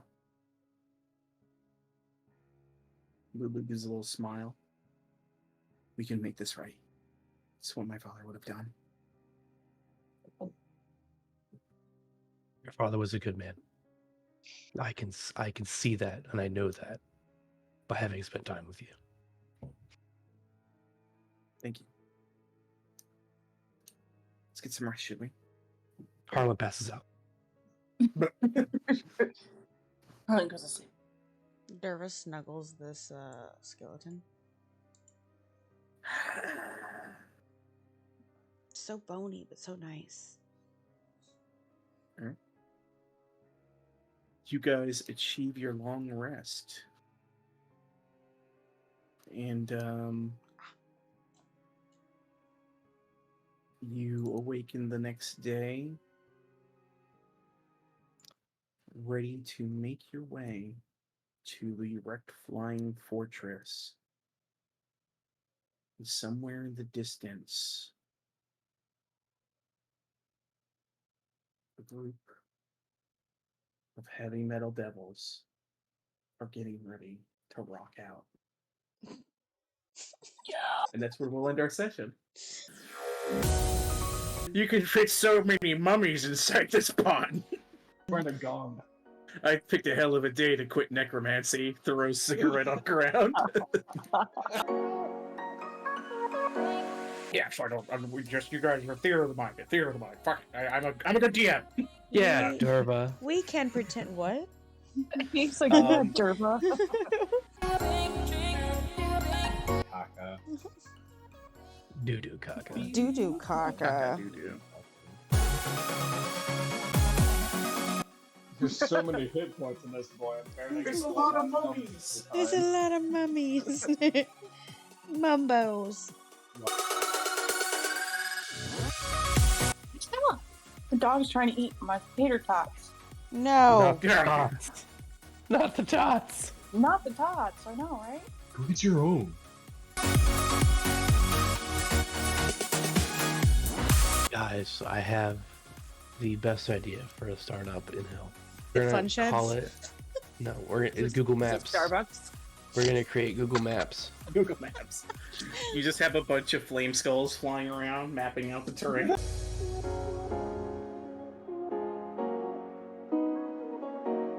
Like, who the fuck am I gonna call? My daddy. Help me! Papa. I'm in hell. Well, Darla, you should have done the right things in life, I think. If you're in hell, that's your own fault. I didn't do anything to do that. We talked about this at our parent-teacher meeting. That's when you learn. It's fine, I'm with still Max. in high school. The one class that she went to. The one class I never graduated. I thought that was very clear. I'm I poor. haven't gone to I school can't in afford 5 years. school. She went to one class and she was like, I'm too poor for this. There I'm too it poor for was. this. It was a local program. It didn't cost us anything. It was free. Wait, what? It was a free program. And you just Papa, didn't go. I gave all of our savings. What? You gave them our money? Oh my. You belong in hell. And this is why Derma doesn't need long range fucking spells.